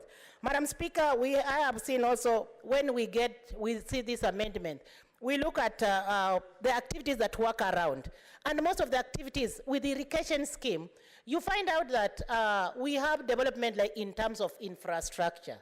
And when we have an irrigation, this bill of irrigation passing, then development then goes with it, because we cannot only invest where we do not have infrastructure. So the two things, the infrastructure and development, they will all work together, and we shall be improving parts of our countries that have not developed, that have not seen infrastructure since the beginning of its independence. So I just want to say that I support the amendment, and I support the irrigation bill, because food production will be there. We shall be feeding our own Kenya. We shall be lessing money in foreign exchange. We shall be improving in development, improving in infrastructure development, and even we shall be improving on the livelihood of Kenyans, who then depends on those irrigation schemes to get food, to get employment, and to get other things, especially the basic needs that they need. And even the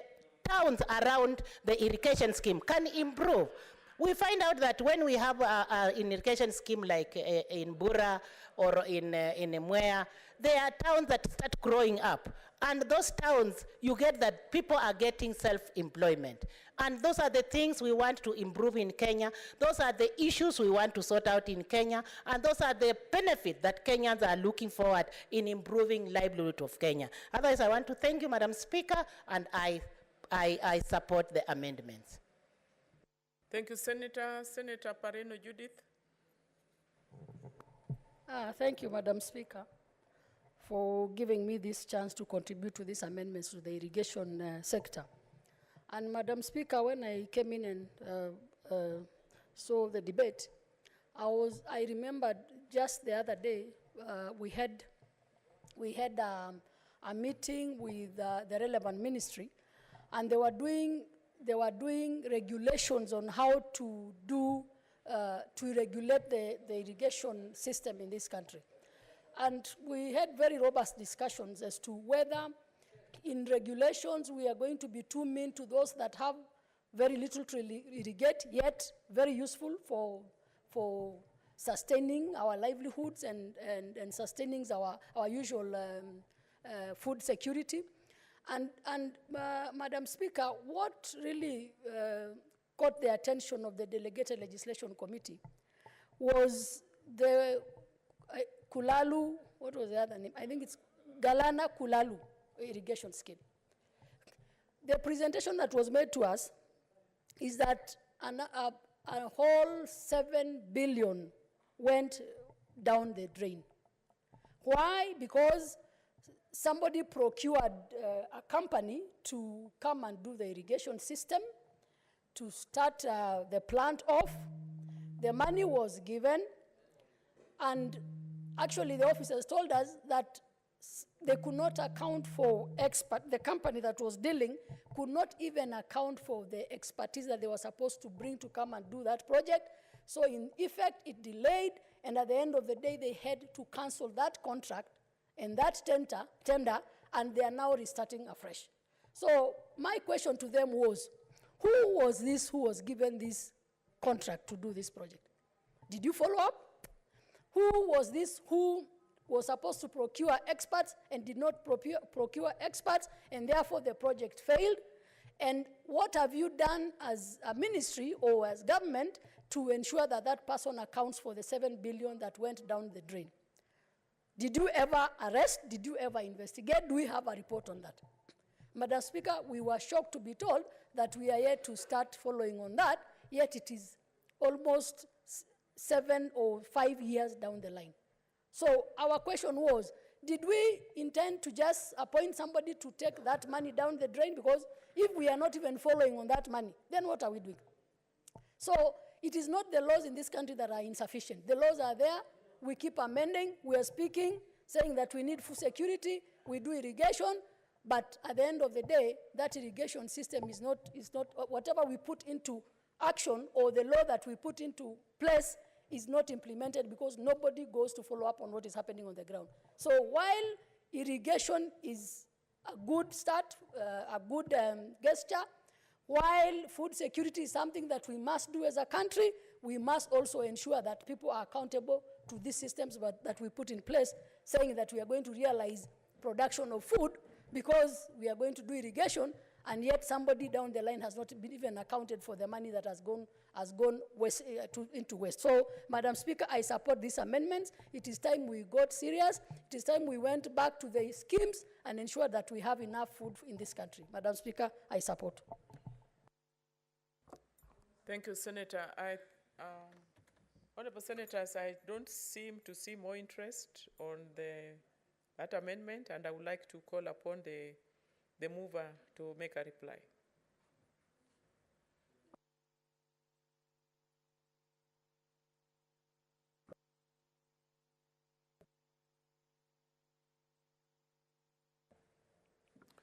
Madam Speaker, I beg to reply. I would like to use this opportunity, Madam Speaker, to appreciate all members who have spoken, who made their contributions to this amendment. This is, Madam Speaker, National Assembly Bills, number 12 of 2021. We hope then from here, Madam Speaker, that members would approve of the amendment so that we can proceed to use this law in practice and also proceed to make regulations necessary to operationalize the amended act. And so, Madam Speaker, I do want to ask that those who have contributed, I want to say thank you and say that this is a very good way to do it. A number of issues have been raised, Madam Speaker, and they're well noted. And I hope that during the Committee of the Whole and during the third reading and so on, we can always make the necessary changes. Madam Speaker, I do want to also appreciate the concerns about monies spent in projects, government projects. Madam Speaker, much as it has been said that maybe 7 billion has gone down the drain, it's actually the fact that that is what went into the investment and did not arrive at 100%, Madam Speaker. So we are concerned. We are concerned about the first phase, and we are concerned about whatever this other phase is, that now that we have learned our mistakes and we've learned from the experiences, what are we doing about the next phase, which, again, a big investment has been put, Madam Speaker. And so I do wish that they also about reviving the old irrigation projects, Madam Speaker, which are many. They may not be very big, but they've existed. Infrastructure was put down. And so I think that the tendency for us is now to look for opportunities for them to be revived.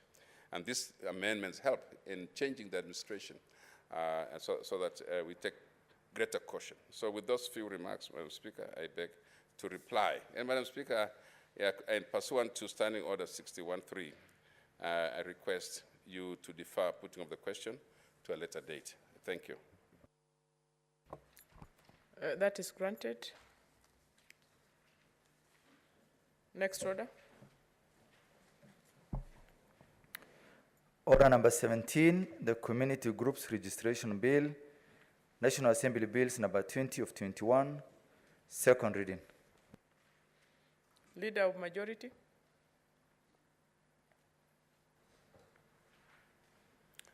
Madam Speaker, I beg to move that the Community Groups Registration Bill and National Assembly Bills number 20 of 2021 be now read a second time. Madam Speaker, in a very abbreviated way, I'd like to say that this particular bill was published on 5th May 2021 and was passed by the National Assembly and referred to the Senate on the 21st December 2021. This bill is intended to provide a regulatory framework for the mobilization, registration, coordination, and regulation of community groups. Madam Speaker, I'd like to say that we should be aware, as members of this House, Madam Speaker, that there is no specific or particular legal instrument at the moment that regulates the registration of community groups in Kenya. Self-help groups act as vehicles for social mobilization and collective development of our people at the local level. It is through these self-help groups that people have been able to internalize issues on banking and community empowerment. Madam Speaker, self-help groups are in various categories, including the ones that we call ordinary self-help groups, the elderly persons groups, the youth groups, the women's groups, men's groups, community-based organizations, people living with disabilities groups, refugees groups, and all these other special interest groups that exist. They come in the names, some called chamas, and they also come in table banking groups, and many others called silks. Madam Speaker, as a result of this diversity, the bill has found a way to formulate these groups into a more inclusive, considerate, and flexible manner, without stifling their registration by bringing in extra bureaucracy. Madam Speaker, the importance of creating the standalone registration process is also to help in terms of operations, dispute settlements or resolutions, and amicable dissolution of the groups when they have expired in terms of them having achieved their purposes and they are no longer required.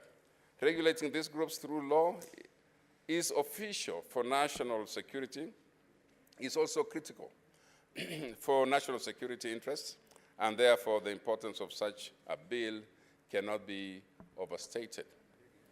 Madam Speaker, specifically this bill proposes the following. In its first two clauses, Madam Speaker, that is the preliminary matters provided for, the short title and the bill, and the definitions of key terms that are used in the bill. Clause 3 to 8, Madam Speaker, provides for the Office of the Director of Social Development, which is intended to be the office in public service. The clause provides for the appointment and functions of that director. It also provides for social development committees, their appointment, membership, functions, and powers, the conduct of business, and the remuneration of their members. Madam Speaker, clause 9 to 20 provides for the registration of community groups, including the registration of special community groups and the amalgamation and merger of community groups. Part 4 provides for the requirements for registration and the circumstances under which the community group may be dissolved or have their certificate of registration suspended or cancelled. Madam Speaker, basically, unless we do some of these things formally and give a legal framework, Madam Speaker, there are many opportunities for exploitation of these groups. There are many opportunities for misuse of these groups. And so it's very important, Madam Speaker, that we stay to these laws. We bring a law that makes sure that groups are recognized officially and also regulated.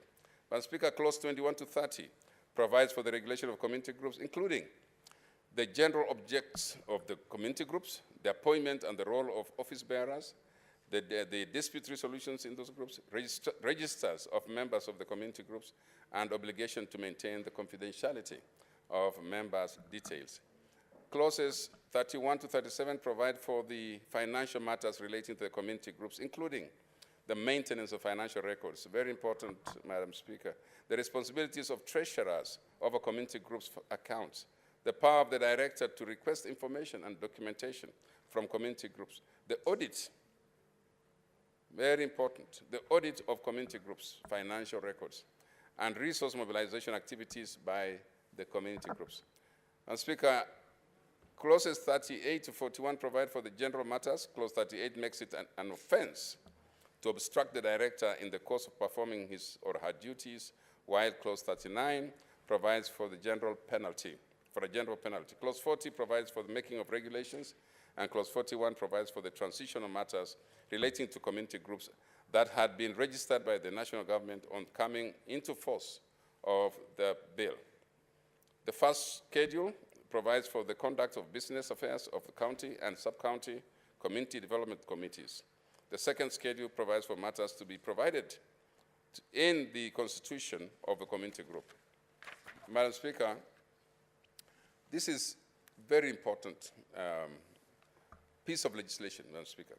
It's a very important bill. It is going to change the way that things have been done.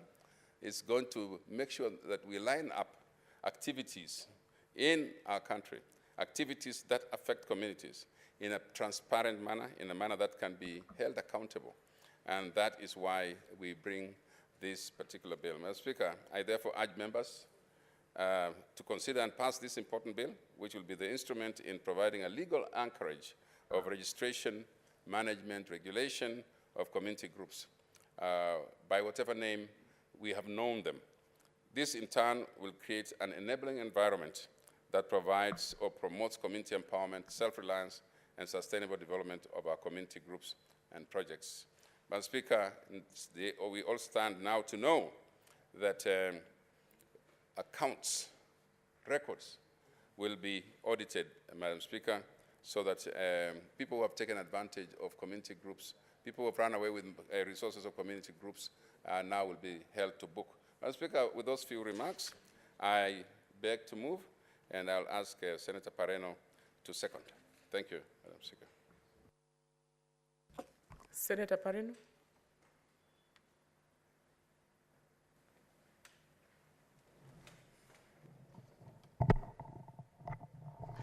Madam Speaker, I rise to second that this bill be read a second time, and in support, Madam Speaker. Maybe it's just the name that is being changed and what has been happening on the ground being put into law, because we all know that we have had a lot of community groups coming up. You have women groups coming up. You have even the men groups coming up. We have a mixture of groups coming up. We have youth groups coming up. And most of the times there is no regulation as to how they are going to do it. I know for a long time we have been having the social services department, and I was just wondering whether we are just upping the game or organizing more, because we've always had kind of registration with the social services departments in our counties. And as we do this law, we need to check how this relates to what the counties have been doing and how they can realign to this law. And Madam Speaker, I think it is good to guide them, because this law has proposed that we have constitutions that these groups can rely on, and special way of doing applications, you know, like the table banking. Most of the times when people come to groups, they just sit and say, okay, we are dividing the money, you take your part, I take your part. And you find sometimes they are not able to account for it or to hold each other when it is meant to be community developing itself. So, and when people default, then you don't know what to do, because there is nothing to really enforce.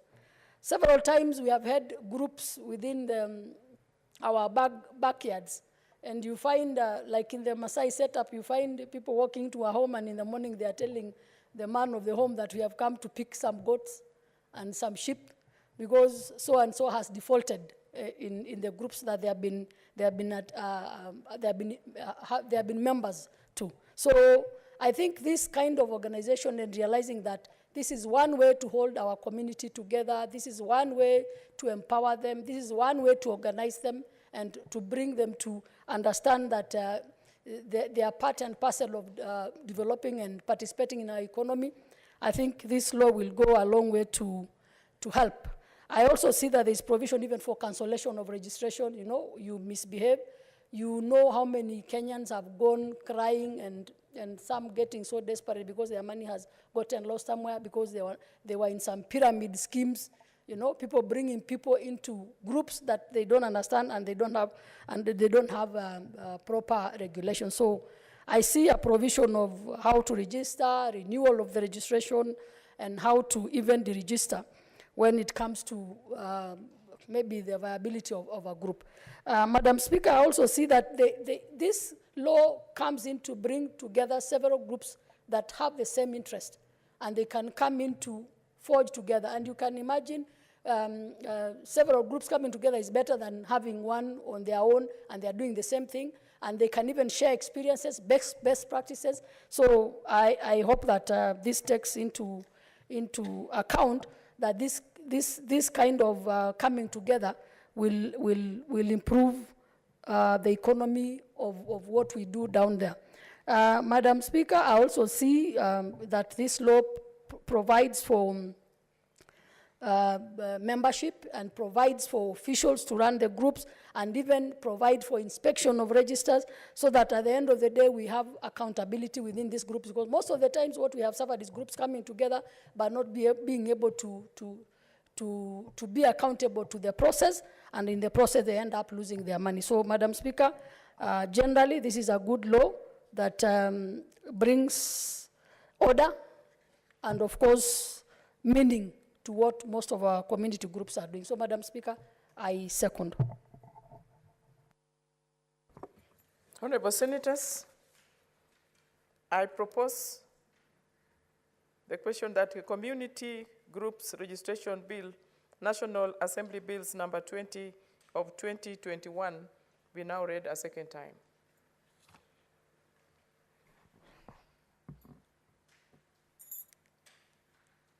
Senator Sherargei Samson. Thank you, Mr. Speaker, for this opportunity. From the onset, I want to support this bill. I think it is long overdue. This National Assembly Bill number 20 of 2021. Mr. Speaker, the Community Groups Registration Bill 2021. I think for us leaders know the role that CBOs make in terms of creating opportunities for the many groups we have in the village, be it the youth, be it the women, be it any form, the men and women, especially, Mr. Speaker, we have silly groups for women, we have so many that have been put in place. Madam Speaker, and you know women are good in these things.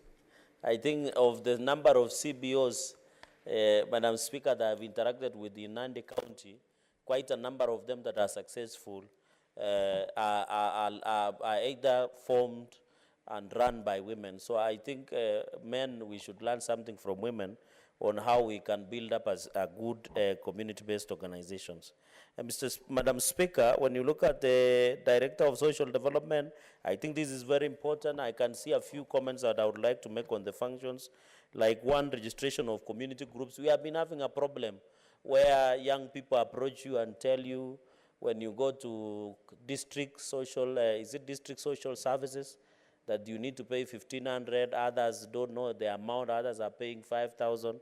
Mr. Speaker, Madam Speaker, when you talk about registration of community groups, it is very important that these groups can be assisted by, and it is good now that we have the social development director that will be specifically in charge of such registration.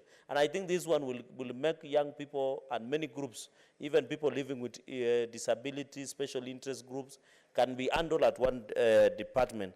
Another function on that part is the second one, enhancing partnership, collaboration, and linkages with other persons, groups, organizations for the benefit of the community. I think we have seen many donors and friends from abroad trying to partner Madam Speaker, with many CBOs and many groups on how to assist them. When we have such a system, it will be very instant, Madam Speaker. For example, in my county, in a ward called Kosirai, there is a women group that is called Villagate Women Circle Group, and they are partnered with German donors. Nowadays, they have a tractor, they get gas, these gas cylinders for cooking, and they now have a tractor they can lease out to plow, and they get back the money. And that German partners that are working together, Madam Speaker, is really working in revolutionizing the women of Chesumei sub-county and specifically from Chepterit area. So from this Villagate Women Circle Group, it came about under other many CBOs that are being run by women. So I think when you say enhancing, and you know the fact that you have registration, Madam Speaker, is that these people who are donors, these NGOs that work in the country, they want something that is legal for them to ensure that they work with it. Madam Speaker, the issue of Clause 4 talks about the director shall appoint a county director of social development for each county. I think it is very important because we also in the spirit of devolution and we are protectors of devolution. I think supervision and committees in the county will assist efficiency and also will protect these groups from dying. You know, most of these groups, as Senator Pareno has said, they will just collapse one day and maybe say we want to take our money, our registration fees, because of their own differences, Madam Speaker. But I think having this and having nominated some of the civil society groups, representative from the county governments, representative from the active groups, it will also allow a form of oversight within the running of these CBOs within that format, Madam Speaker. So, Madam Speaker, I really want, because there are 5 representatives of registered community groups, there are 4 representatives from development partners, and it will be easy when they are looking for money because, Madam Speaker, if the same development partners are sitting in these oversight groups, it can be easy for them when these groups who are active apply for funding or capacity building or support, it will be much more easier. When you look at Clause 6, of course, a social development committee shall, the link between the national government and community groups, communities and other development partners. I think this is very key, Madam Speaker, because the challenge has been how to establish link because we have affirmative funds that are run and you used to be serving as the women representative of Kisumu County. There are also CDF that are being given. There is also Youth Enterprise Fund. There are so many funds that are given at the national level. But because of lack of linkages to the CBOs that are on the ground and groups, Madam Speaker, it is hard for those people to know even. So it is important that we have a social development committee that can come out and say the CBOs, when they are doing capacity building and training within county of Nandi or Kisumu County or West Pokot County or Kajiado County, Madam Speaker, it is easy for them to ensure that it is mobilized. And therefore, it will be easy for formation. Because, Madam Speaker, you know you have been in politics for long, and like some of us, is that you go to a village, people come and say, Mheshimiwa, we want to form a group. You know you can't assist an individual. The only way you can assist is through a group. So when you have such a social development committee, when you go to a small baraza in village, if it is in Nyando or Onjiko or somewhere, you sit with them, they say, we want to form a CBO, you just call social development committee. I know majority leader wondering why I know your place. You know, he has never been to your place. Personally, I have eaten from your place. So I know the place very well. So when those people of Nyando call you and say, please, Mheshimiwa Senator, we want to form a group, then now it will be easy as leaders to say, to refer them to social development committee because you will not have time to assist them drafting the bylaws, telling them the meetings was to be done. So I think the social committee will ensure, apart from awareness, capacity building, training will be very important, Madam Speaker. Another quick issue is the issue of make recommendations for community groups for material and capacity building and financial support. I think that is the end game, Majority Leader. That is, our groups are there. But how do they get linkages of capacity building? How do they ensure they get finances? How do they ensure that they are trained on how to maintain these groups? So this is a game changer because it will assist. Because most groups die because, 1, they lack vision. Number 2, they lack capacity building. Number 3, they lack issue of budget, Madam Speaker. I think, Madam Speaker, on the issue of dispute resolution, we know most of the time, Madam Speaker, these dispute resolutions sometimes happen especially about leadership, about the issue of money, and many others, Madam Speaker. Another, the fourth point I wanted to make is on clause 9, because I'm running through so that our colleague can have opportunity, is that the part that the group comprises. Now, this is the beauty of it. At least 10 persons. In the case of special interest, and Senator Musuruve should be excited about this, it says in the case of special interest community group, at least 5 persons.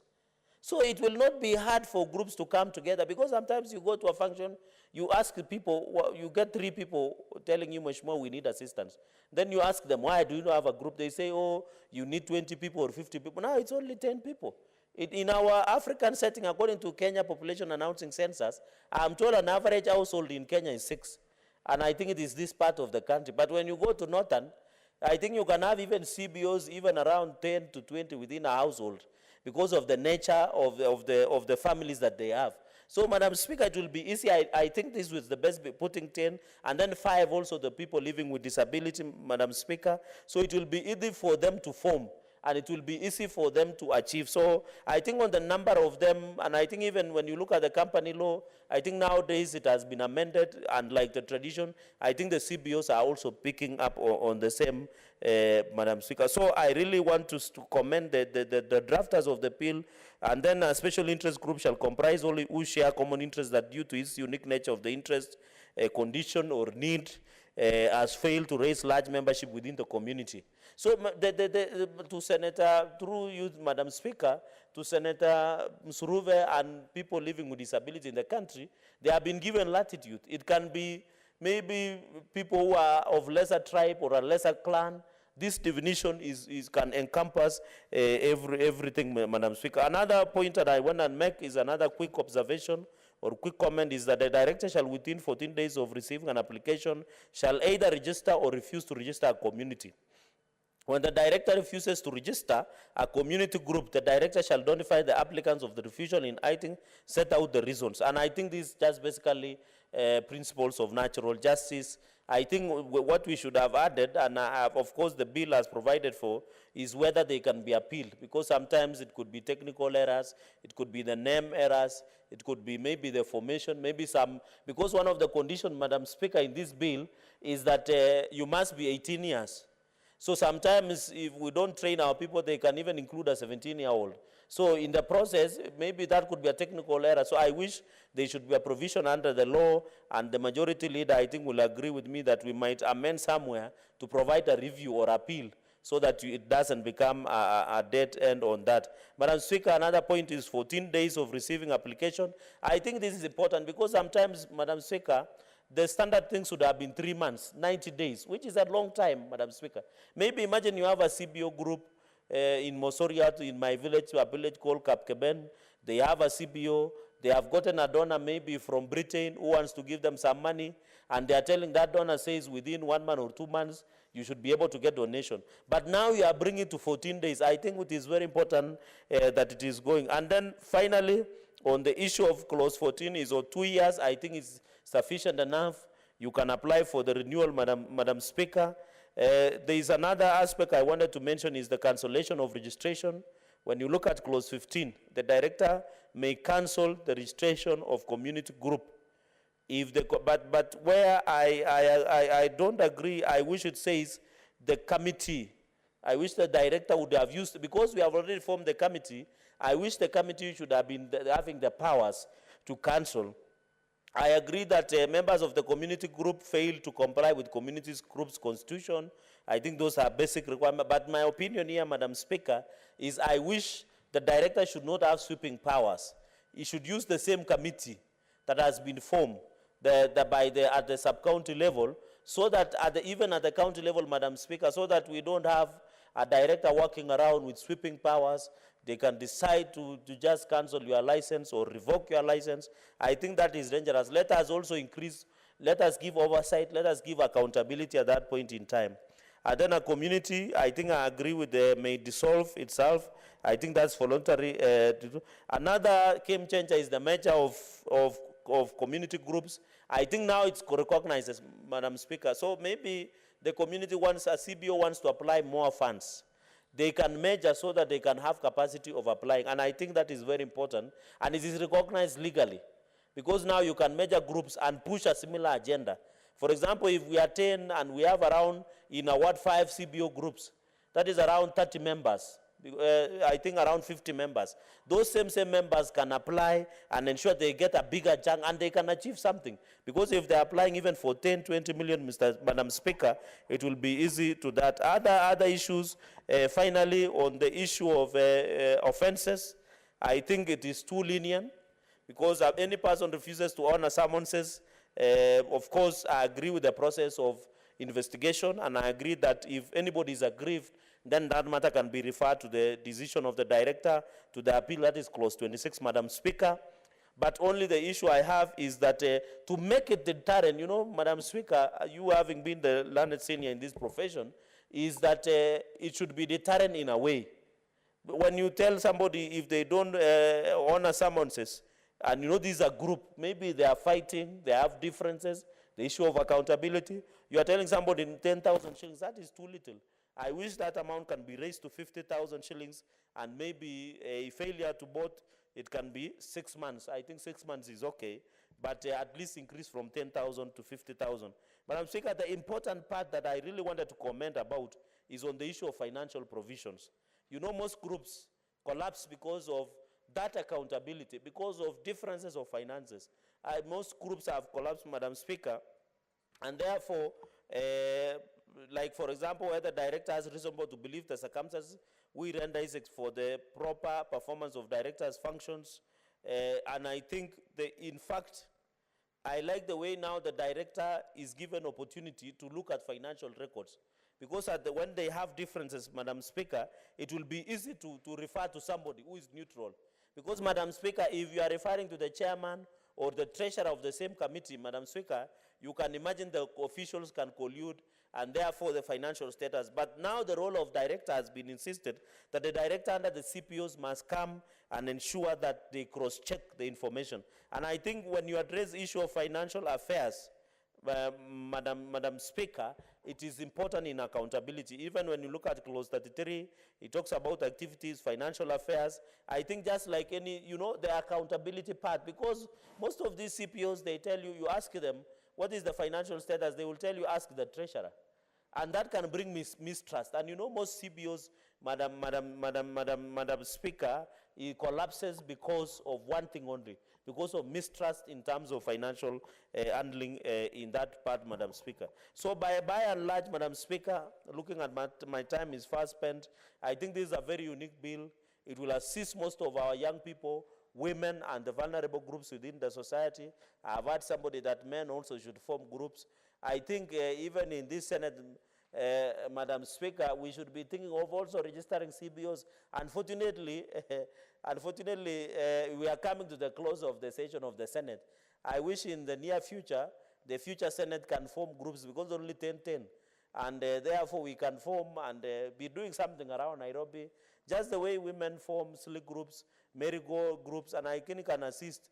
And I hope, God willing, if Senator Pareno succeeds to get elected, to come back to the Senate, then those are things you can carry into the future of the Senate. And yes, of course, I know, I saw it, but I don't want to mention the name here, but I really wish her well, and maybe in the future of the Senate, Madam Speaker, these are some of the issues that they can carry. I wish she will reconsider running for that seat using my vehicle, so that we can be very good. So I wish to tell the majority leader, we support this bill. Let's fast track it. And if there is any amendments, allow us in the committee of the whole. And thank you, Madam Speaker, for the good job you are doing. You are yet to declare your ambitions, but when you declare, we will fully support you. I thank you. Also, by the way, sorry, Madam, and we wish you well also, Madam Speaker, because you are also coming back as the Senator of Kisumu. I know the current Senator is running for governor, but we wish you well and we pray for you. You know you are my neighbor. I wish you could also come to our house so that we can go together. But I understand where you are and wish you well. I thank you, Madam Speaker, and support and assure Majority Leader that he has my full support on this one. Thank you, Senator. Senator Gertrude Musurube.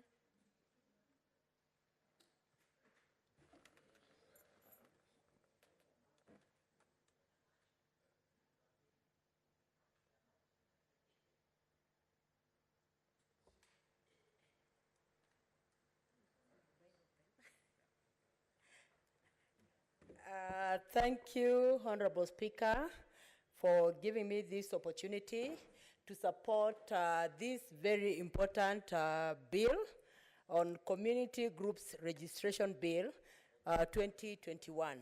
Honorable Speaker, it is very, very clear that community groups have existed since time immemorial. And I know that especially women are very good at coming up with groups. And they come in different forms in terms of, like merry-go-rounds that women have. You find that they meet every month, and when they meet, they bring in some money. And some of these groups start small. In some groups, they actually come together, and then they collect money every month and give to one woman to develop her home.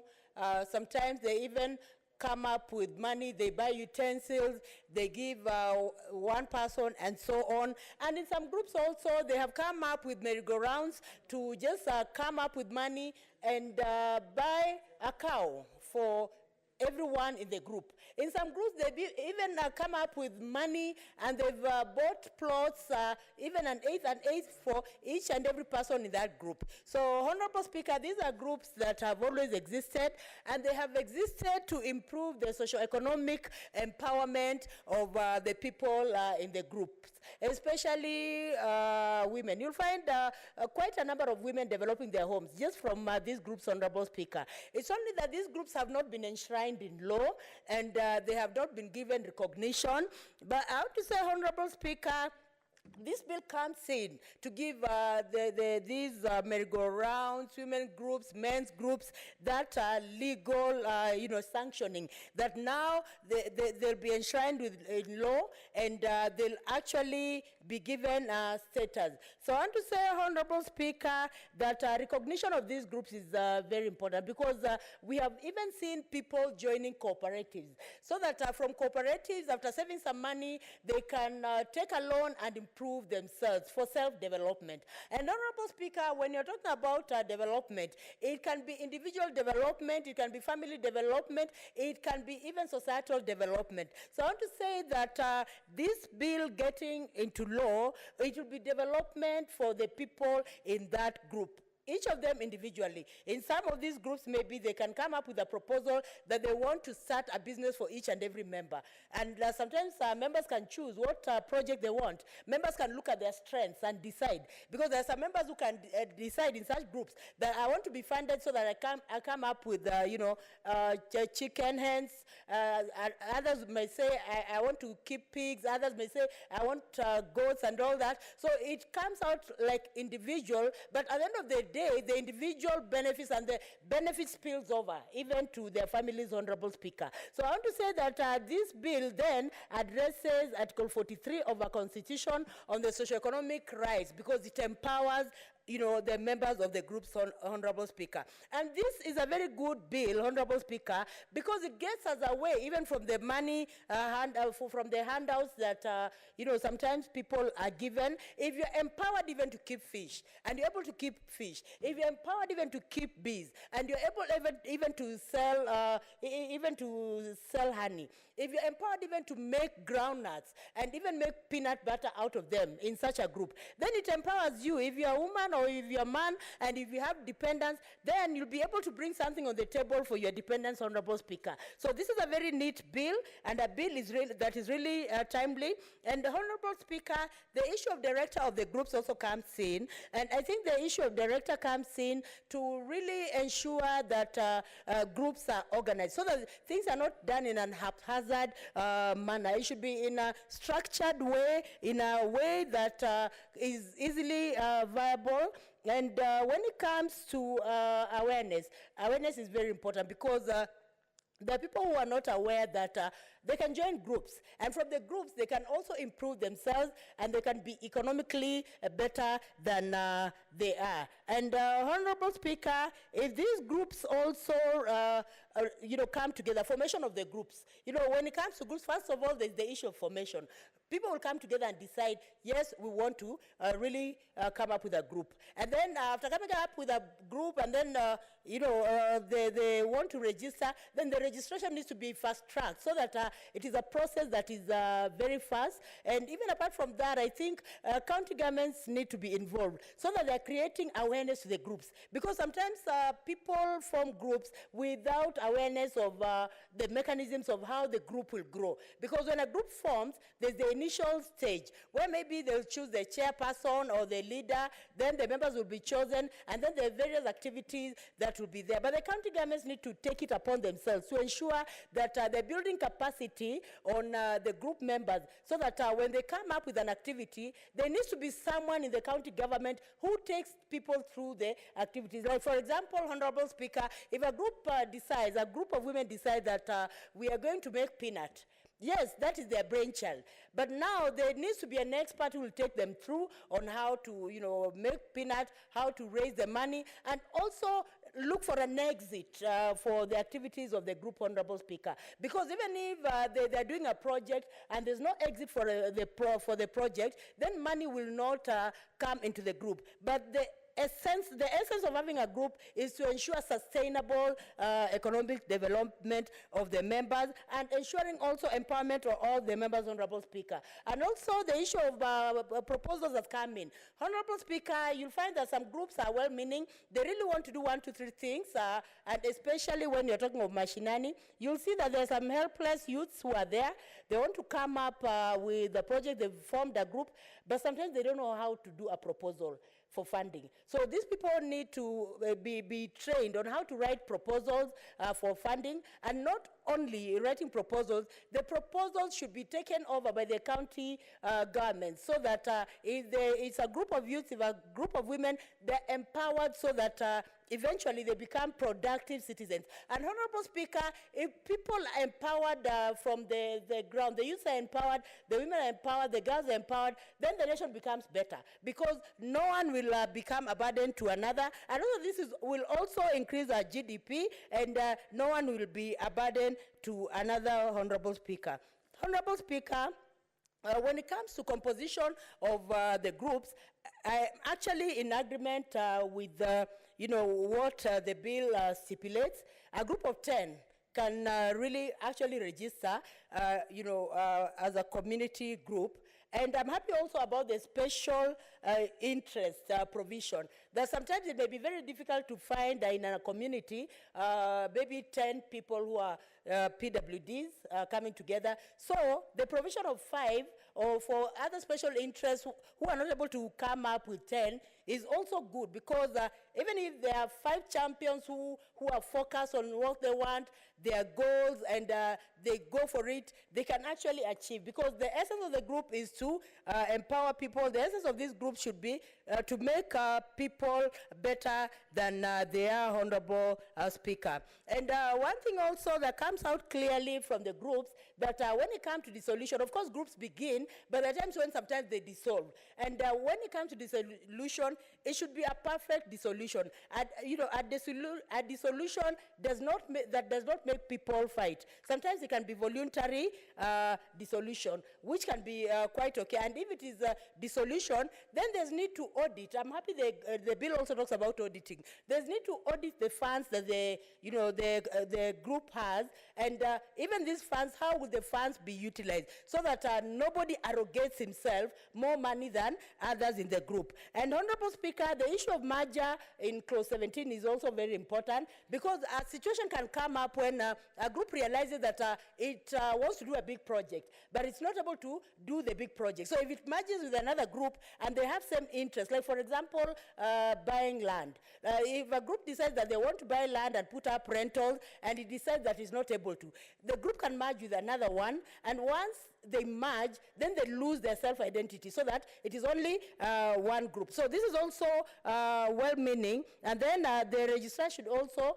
be involved, so that when it comes to the merging, it is a transparent one, and it is a neat one, and eventually everyone benefits. And also, Honorable Speaker, even as people benefit, there is need for mechanisms to be put in place, so that if there are any proceeds, every member gets, profits. Like, for example, if the two groups merge and they're able to come up with a plot, then they put up rentals, then if they're getting money from the rentals, then every one of the members in the groups should get the benefits. Probably at the end of the year, when they are, having their dividends, everyone should have the dividends, Honorable Speaker. I know of a group that has been in existence, and even a group I just started for women in Lugari.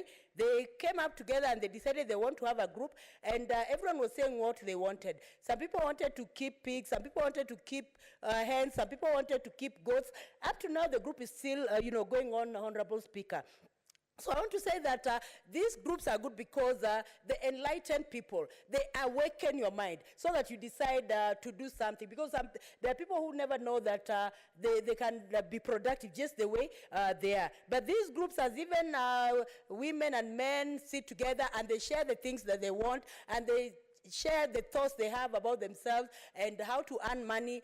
They open each other's mind, and they sharpen each other's mind, Honorable Speaker. You need somebody who has the same thoughts as you to sharpen you, so that you can propel into the future in a productive way, Honorable Speaker. And Honorable Speaker, it is very clear that birds of a feather flow together. So when we have groups that are really dynamic and they're doing, the marvelous things, and they're making it, it means all the people in that group will benefit, Honorable Speaker. And if this group benefits in the community, then it will mentor other groups in the community as well, Honorable Speaker. Because even in the community, within the community, we need mentors. We need teachers of teachers. We need mentors of others, Honorable Speaker. If people can look at a group and say that this group is moving far and is getting somewhere, most likely another group will also form and fall into the footsteps, Honorable Speaker. Now, there's one thing that comes out also about contact. The bill talks about the address. It will be open and accessible. It's a group, Honorable Speaker. Nobody ever knows who the contact person is and how information can be disseminated. Maybe only the name of the chair is known. But according to this bill, everyone will everyone in the group will be aware of the contacts, will be aware of information. So dissemination of information, if this bill is followed, will be transparent and up to date. And also, Honorable Speaker, just to refer to clause 36. Clause 36 talks about auditing of groups and dispute resolution. This is very important, Honorable Speaker, because there are some groups that are formed, they're not transparent. You just know, I remember, Honorable Speaker, when I was very young at one point, I was in a group, and Honorable Speaker, you are a lady, you know many times the way we like getting into groups as women. And I remember we decided to get into a group, and we decided we want to buy a cow. As a teacher, a high school teacher at that time, we really struggled to get the money to buy the cow. It was very expensive.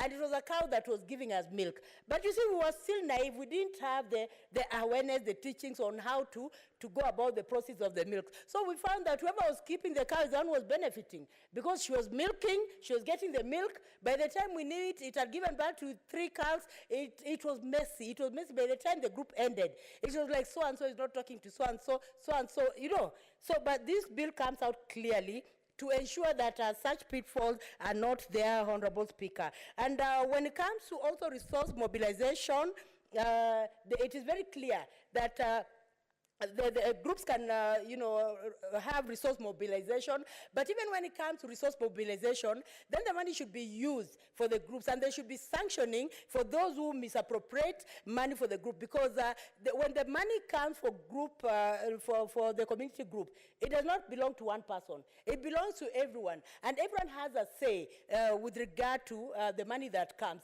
and everyone even has a say in the group, so that even when it comes to merger, the chair cannot decide that I'm going to merge with that group or that group. There's going to be a consensus because 3/4 of the group members must actually adhere to it and accept that and go ahead and say that we are giving a go-ahead for the merger of the group. So, Honorable Speaker, I support this bill and I hope it sees the light at the end of the tunnel because it is a good bill that is going to empower our people, not only here, but in the counties where they belong. Thank you, Honorable Speaker. I support. Thank you, Senator. Senator Samson Ongeri, Senator Fokisi. Thank you, Madam Speaker, for allowing me to speak on what I think and I consider a very important bill before this House, the Community Groups Registration Bill 2021. One of the fundamentals in society is to get organized socially, to get organized politically, and to get organized economically. When you combine the three of them, socio, economic, political development, that group or that entity and that country or community makes an advancement in that area of their interest. Sometimes the national revenue may not be adequate enough to be able to support such groups, but they can deliberately have what we call seed funds, to these kind of groups to be able to help them to transform them into very active entities. Sometimes many people view development in different angles and dimensions. One of the best examples I've seen is the Indian example, the so-called cottage industries. These cottage industries are literally village cottage industries, whose idea was, yes, we are farmers, we have a common identity, a common commodity called cotton. How do we add value to this commodity that we can be able to advance the development of the region or of the village to a particular level? And therefore, they came with an identity of various looms and the various fabrics that were considered that these were a preserve of a particular state, whether it was a Kashmir state or Gujarat state, or for that matter, the Bombay state. All these were meant to be able to give an identity of the kind of crop and the cottage industry that we're going to develop and be able to enhance their economic welfare as a village, as a community, and eventually this adds up to the GDP, not only of the state, but also the GDP of the government or the national government at the end. The second example I've noticed, and I've toured, those of you who have had the privilege and the opportunity to tour Israel, the kibbutzi arrangements, it's really an agricultural assortment where farmers, because of the shrinking of the sizes of land, and that's the case particularly if I consider my county in Kisii and Nyamira and many other areas, we now have shrinking land masses. And therefore, it's not possible to carry out large agricultural farming in these small little land strips that have been allocated to various homes. And therefore, farmers come together in the kibbutzi way. And one of the areas that I saw that they promote is the dairy products, that they will get the dairy animals, they will be in one place, all of them housed in one place, and their labor input is part of their shareholding to that kind of arrangement. So that at the end of it, when the final product is sold to the market, because it becomes an organized market. That's one of the biggest problems we have today in our country in farming, and I will come to that shortly. So that the Kibutzi arrangements is that people are able to pull together their potential in terms of human capital, in terms of social capital, in terms of economic capital, and then the input by the national government to be able, in this case would be the county government, you are able then to get a very viable and a very competing entity that will be able to provide services to the people. The interesting part of that Kibutzi arrangements, and that comes in line with what this bill is proposing, the Community Groups Registration Bill, is that you have an arrangement around that village. You have an arrangement around that community. And this arrangement takes the form of the social services, schools, the road network, infrastructure, water and sanitation, immunization programs, prevention of certain diseases which are infectious diseases, and being able to do certain things which are right. Then, of course, if we do it right, we then be able to identify the primary agricultural products that will form the first base for those communities to coalesce around one another and promote that product. For example, Madam Speaker, in Kisii, we have the banana industry.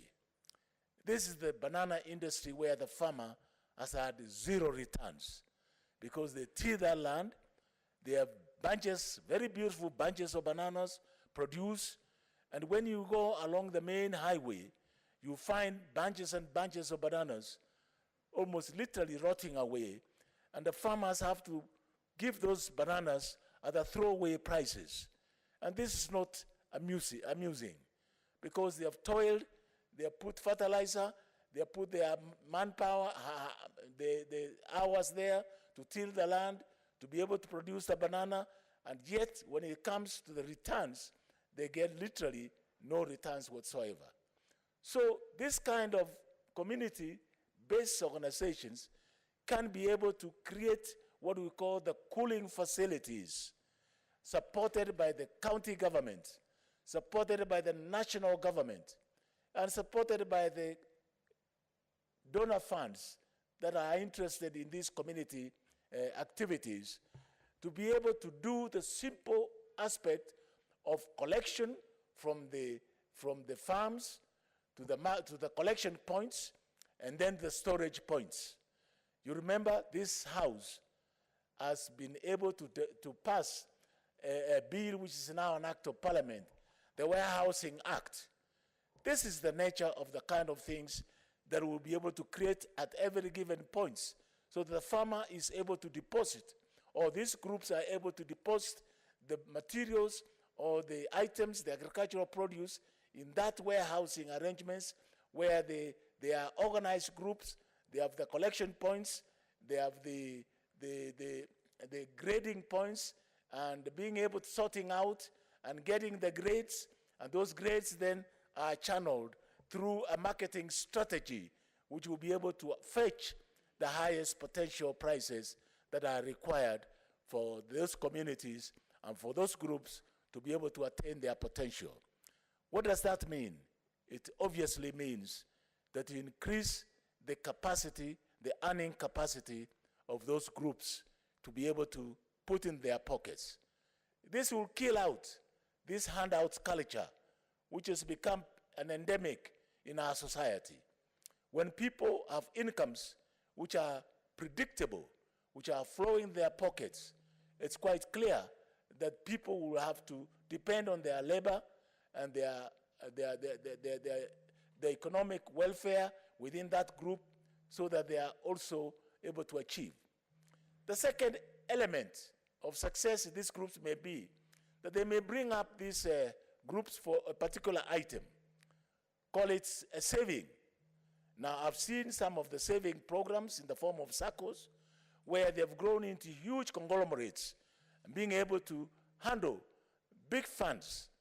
The SACCO movement in this country is one of the most successful movements when properly handled and when properly done.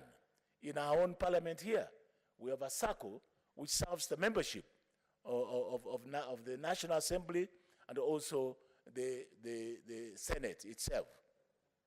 Similarly, we have various circles, the matatus, the border circles. This can be organized into a very powerful entity where you have the border in various centers, in various points of their businesses. They are properly organized and they are able to pull together their investments and be able to pull together their earnings as in the form of savings. And that can grow into a huge sums of money that then will be able to be plowed back in full support in the form of either dividends or in the form of loans, because these will be accessible resources, accessible money to them to be able to get the loans to advance their businesses and to be able to increase their capacity to earn more. And to me, you need this type of a bill to organize the communities in the form of the land resources that are available. The water resources, I have an example, the leader of majority in West Pokot or in Elgeyo Marakwet. We have some of the best rivers, some of the freshest waters that you will get from those areas. Why don't they get themselves into groups and do the water bottling plants that can be able to be sold within that region and beyond? This increasing the potential of possible earnings in various areas. We have, again, the mangoes in West Pokot, the Kerio Valley. Why can't you turn those mangoes into groups coming together and turning that area into a potential of getting the mango juices that can be sold as the West Pokot, the Kerio Valley juices, like we have the South African juices, which are all over the shelves, the retail shops, and the quick marts and the big selling points in this town and in various towns. Those are the potentials that are just lying dormant and we can be able to increase. In case of Kisii, it's my intention that if I'm given the opportunity that I'm seeking to become the governor of Kisii County, that these are some of the areas that I'll have to very progressively develop in the form of value addition. We have the value addition of our banana. You can do it into either the selling of bananas at the marketable levels and also increasing into 7 products that can be able to produce enough for those communities. And that can come in the form of communities or growers, the farmers who are growing the bananas. The avocado industry, again, is another one. When we do the correct collection, the grading, and the marketing strategy from these cold storage points, you can be able to get some of the very attractive prices in the Middle East, in the Middle East group, UAE, United Arab Emirates, Europe, and everywhere else, and they will fetch a very creditable prices that will help be useful to the farmers. What happens to the small young man who has no capital to seed into these kind of arrangements? And they have what you call the social capital, the human capital. They have been educated. They have acquired the skills. What they do, this again, they can collect themselves into groups. Those who have the ICT potential, the skills potential, and they become the seedbed of incubation centers at the ward level and at the ward development level. And these become centers of outsourcing by some of the international companies. I know, for example, that some international companies from United States of America and Canada and many other areas who are now relocating their services to the developing countries because of the potential of the ICT prowess that exists and is available in those areas. Again, you are able to promote the young graduates from our technical and vocational training centers who can pull together their human capital, social capital in the form of skills and be able to do something, and they become a viable entity for outsourcing by those countries. Look, for example, China. Why is China's economy growing steadily at 10% and above? It's because they've been able to invest in technology. And therefore, when we invest in technology at this country, it's so crucial, it's so important, because that is the lifelong you are giving, the lease of life you are giving to the society that you want to grow. And China is able to attract the investments from all over the world to be able to manufacture items at a cost-effective because of labor and other expenses. We can turn this country, we can turn our counties into this kind of havens of productive activities and be able to get very reasonable returns for our citizens of those counties, and at the same time increase the GDP, not only of the counties, but the national GDP. And therefore, in supporting this bill, one of the areas that we'll have to strengthen them is the question of governance and financing aspect of it, and obviously the auditing aspect becomes a major pillar on how they should be able to be put on check, because some people have the tendency of squandering away the sweats of other people who have invested so well and so nicely in these kind of ventures. And therefore, auditing services, which are captured in Article 36, will be a welcome thing, that these funds, or whatever collection they have done, must be available for collection. And the investment potential, the Director of Social Services in the Ministry of Culture, wherever ministry it is domiciled, or whatever county, the Minister for Social Services should be able to have an extension, a very powerful extension arm in being able to assist these groups so that they can be coordinated, they can be put together to be able to achieve their potential. Madam Speaker, we are in the right direction in adopting this bill as a product of this Senate. And I think it provides a seedbed for growth in our counties. With devolution, we have no business start looking for mega projects where we'll have no capacity, no ability to achieve. But we can start from small items and scale ourselves to large and huge conglomerates which will have a beneficial effect for this country. It will have a social capital, it will have a political capital, and it will also equally have an economic potential. I thank you, Madam Speaker.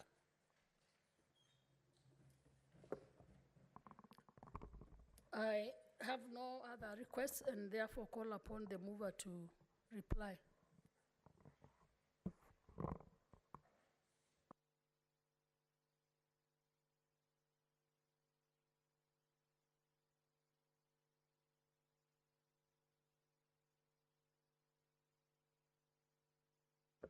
Madam Speaker, I beg to reply.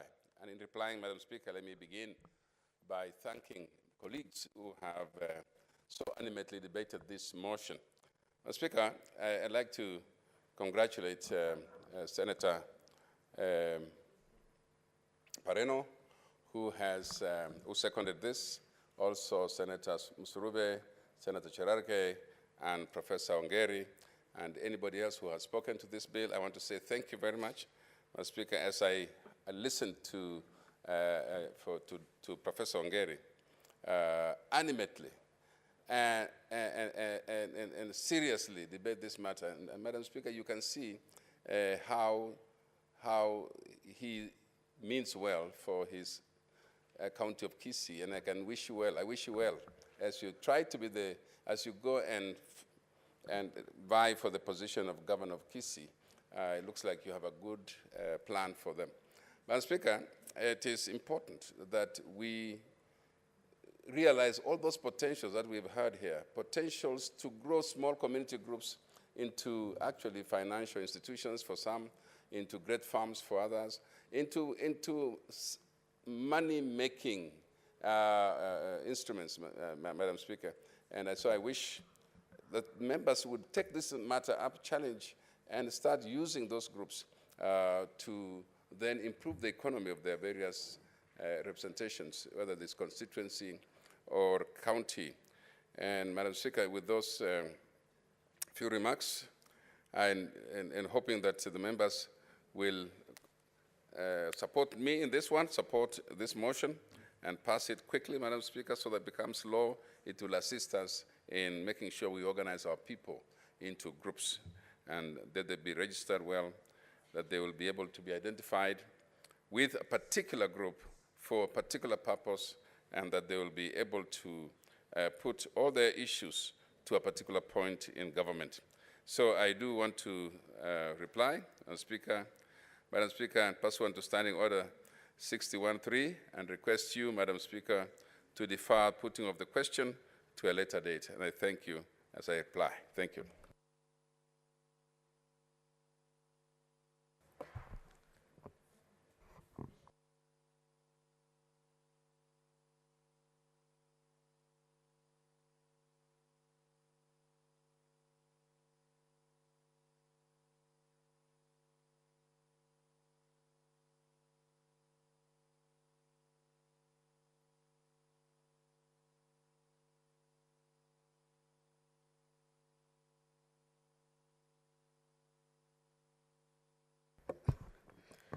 Honorable Senators, for the Community Groups Registration Bill, number 20 of 2021, it shall be deferred until the next sitting when we have enough numbers for purposes of division.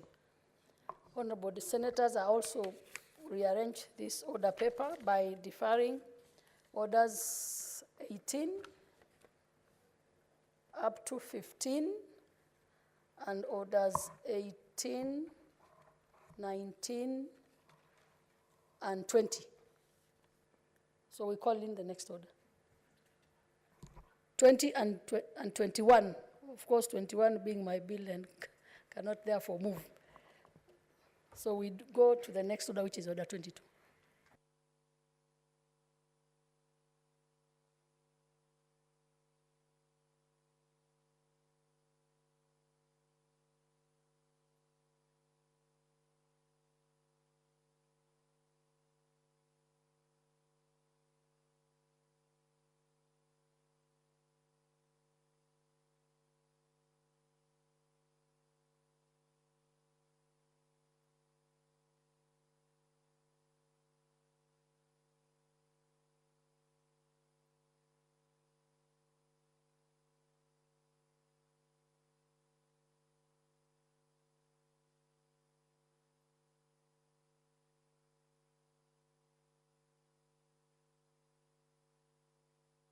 Senator Musuruve, can you approach the chair?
Honorable Senators, after consultation, order number 22 and 23 are also deferred. And Honorable Senators, having concluded the business of the day, the Senate therefore stands adjourned until Tuesday 15th February 2022 at 2:30 p.m.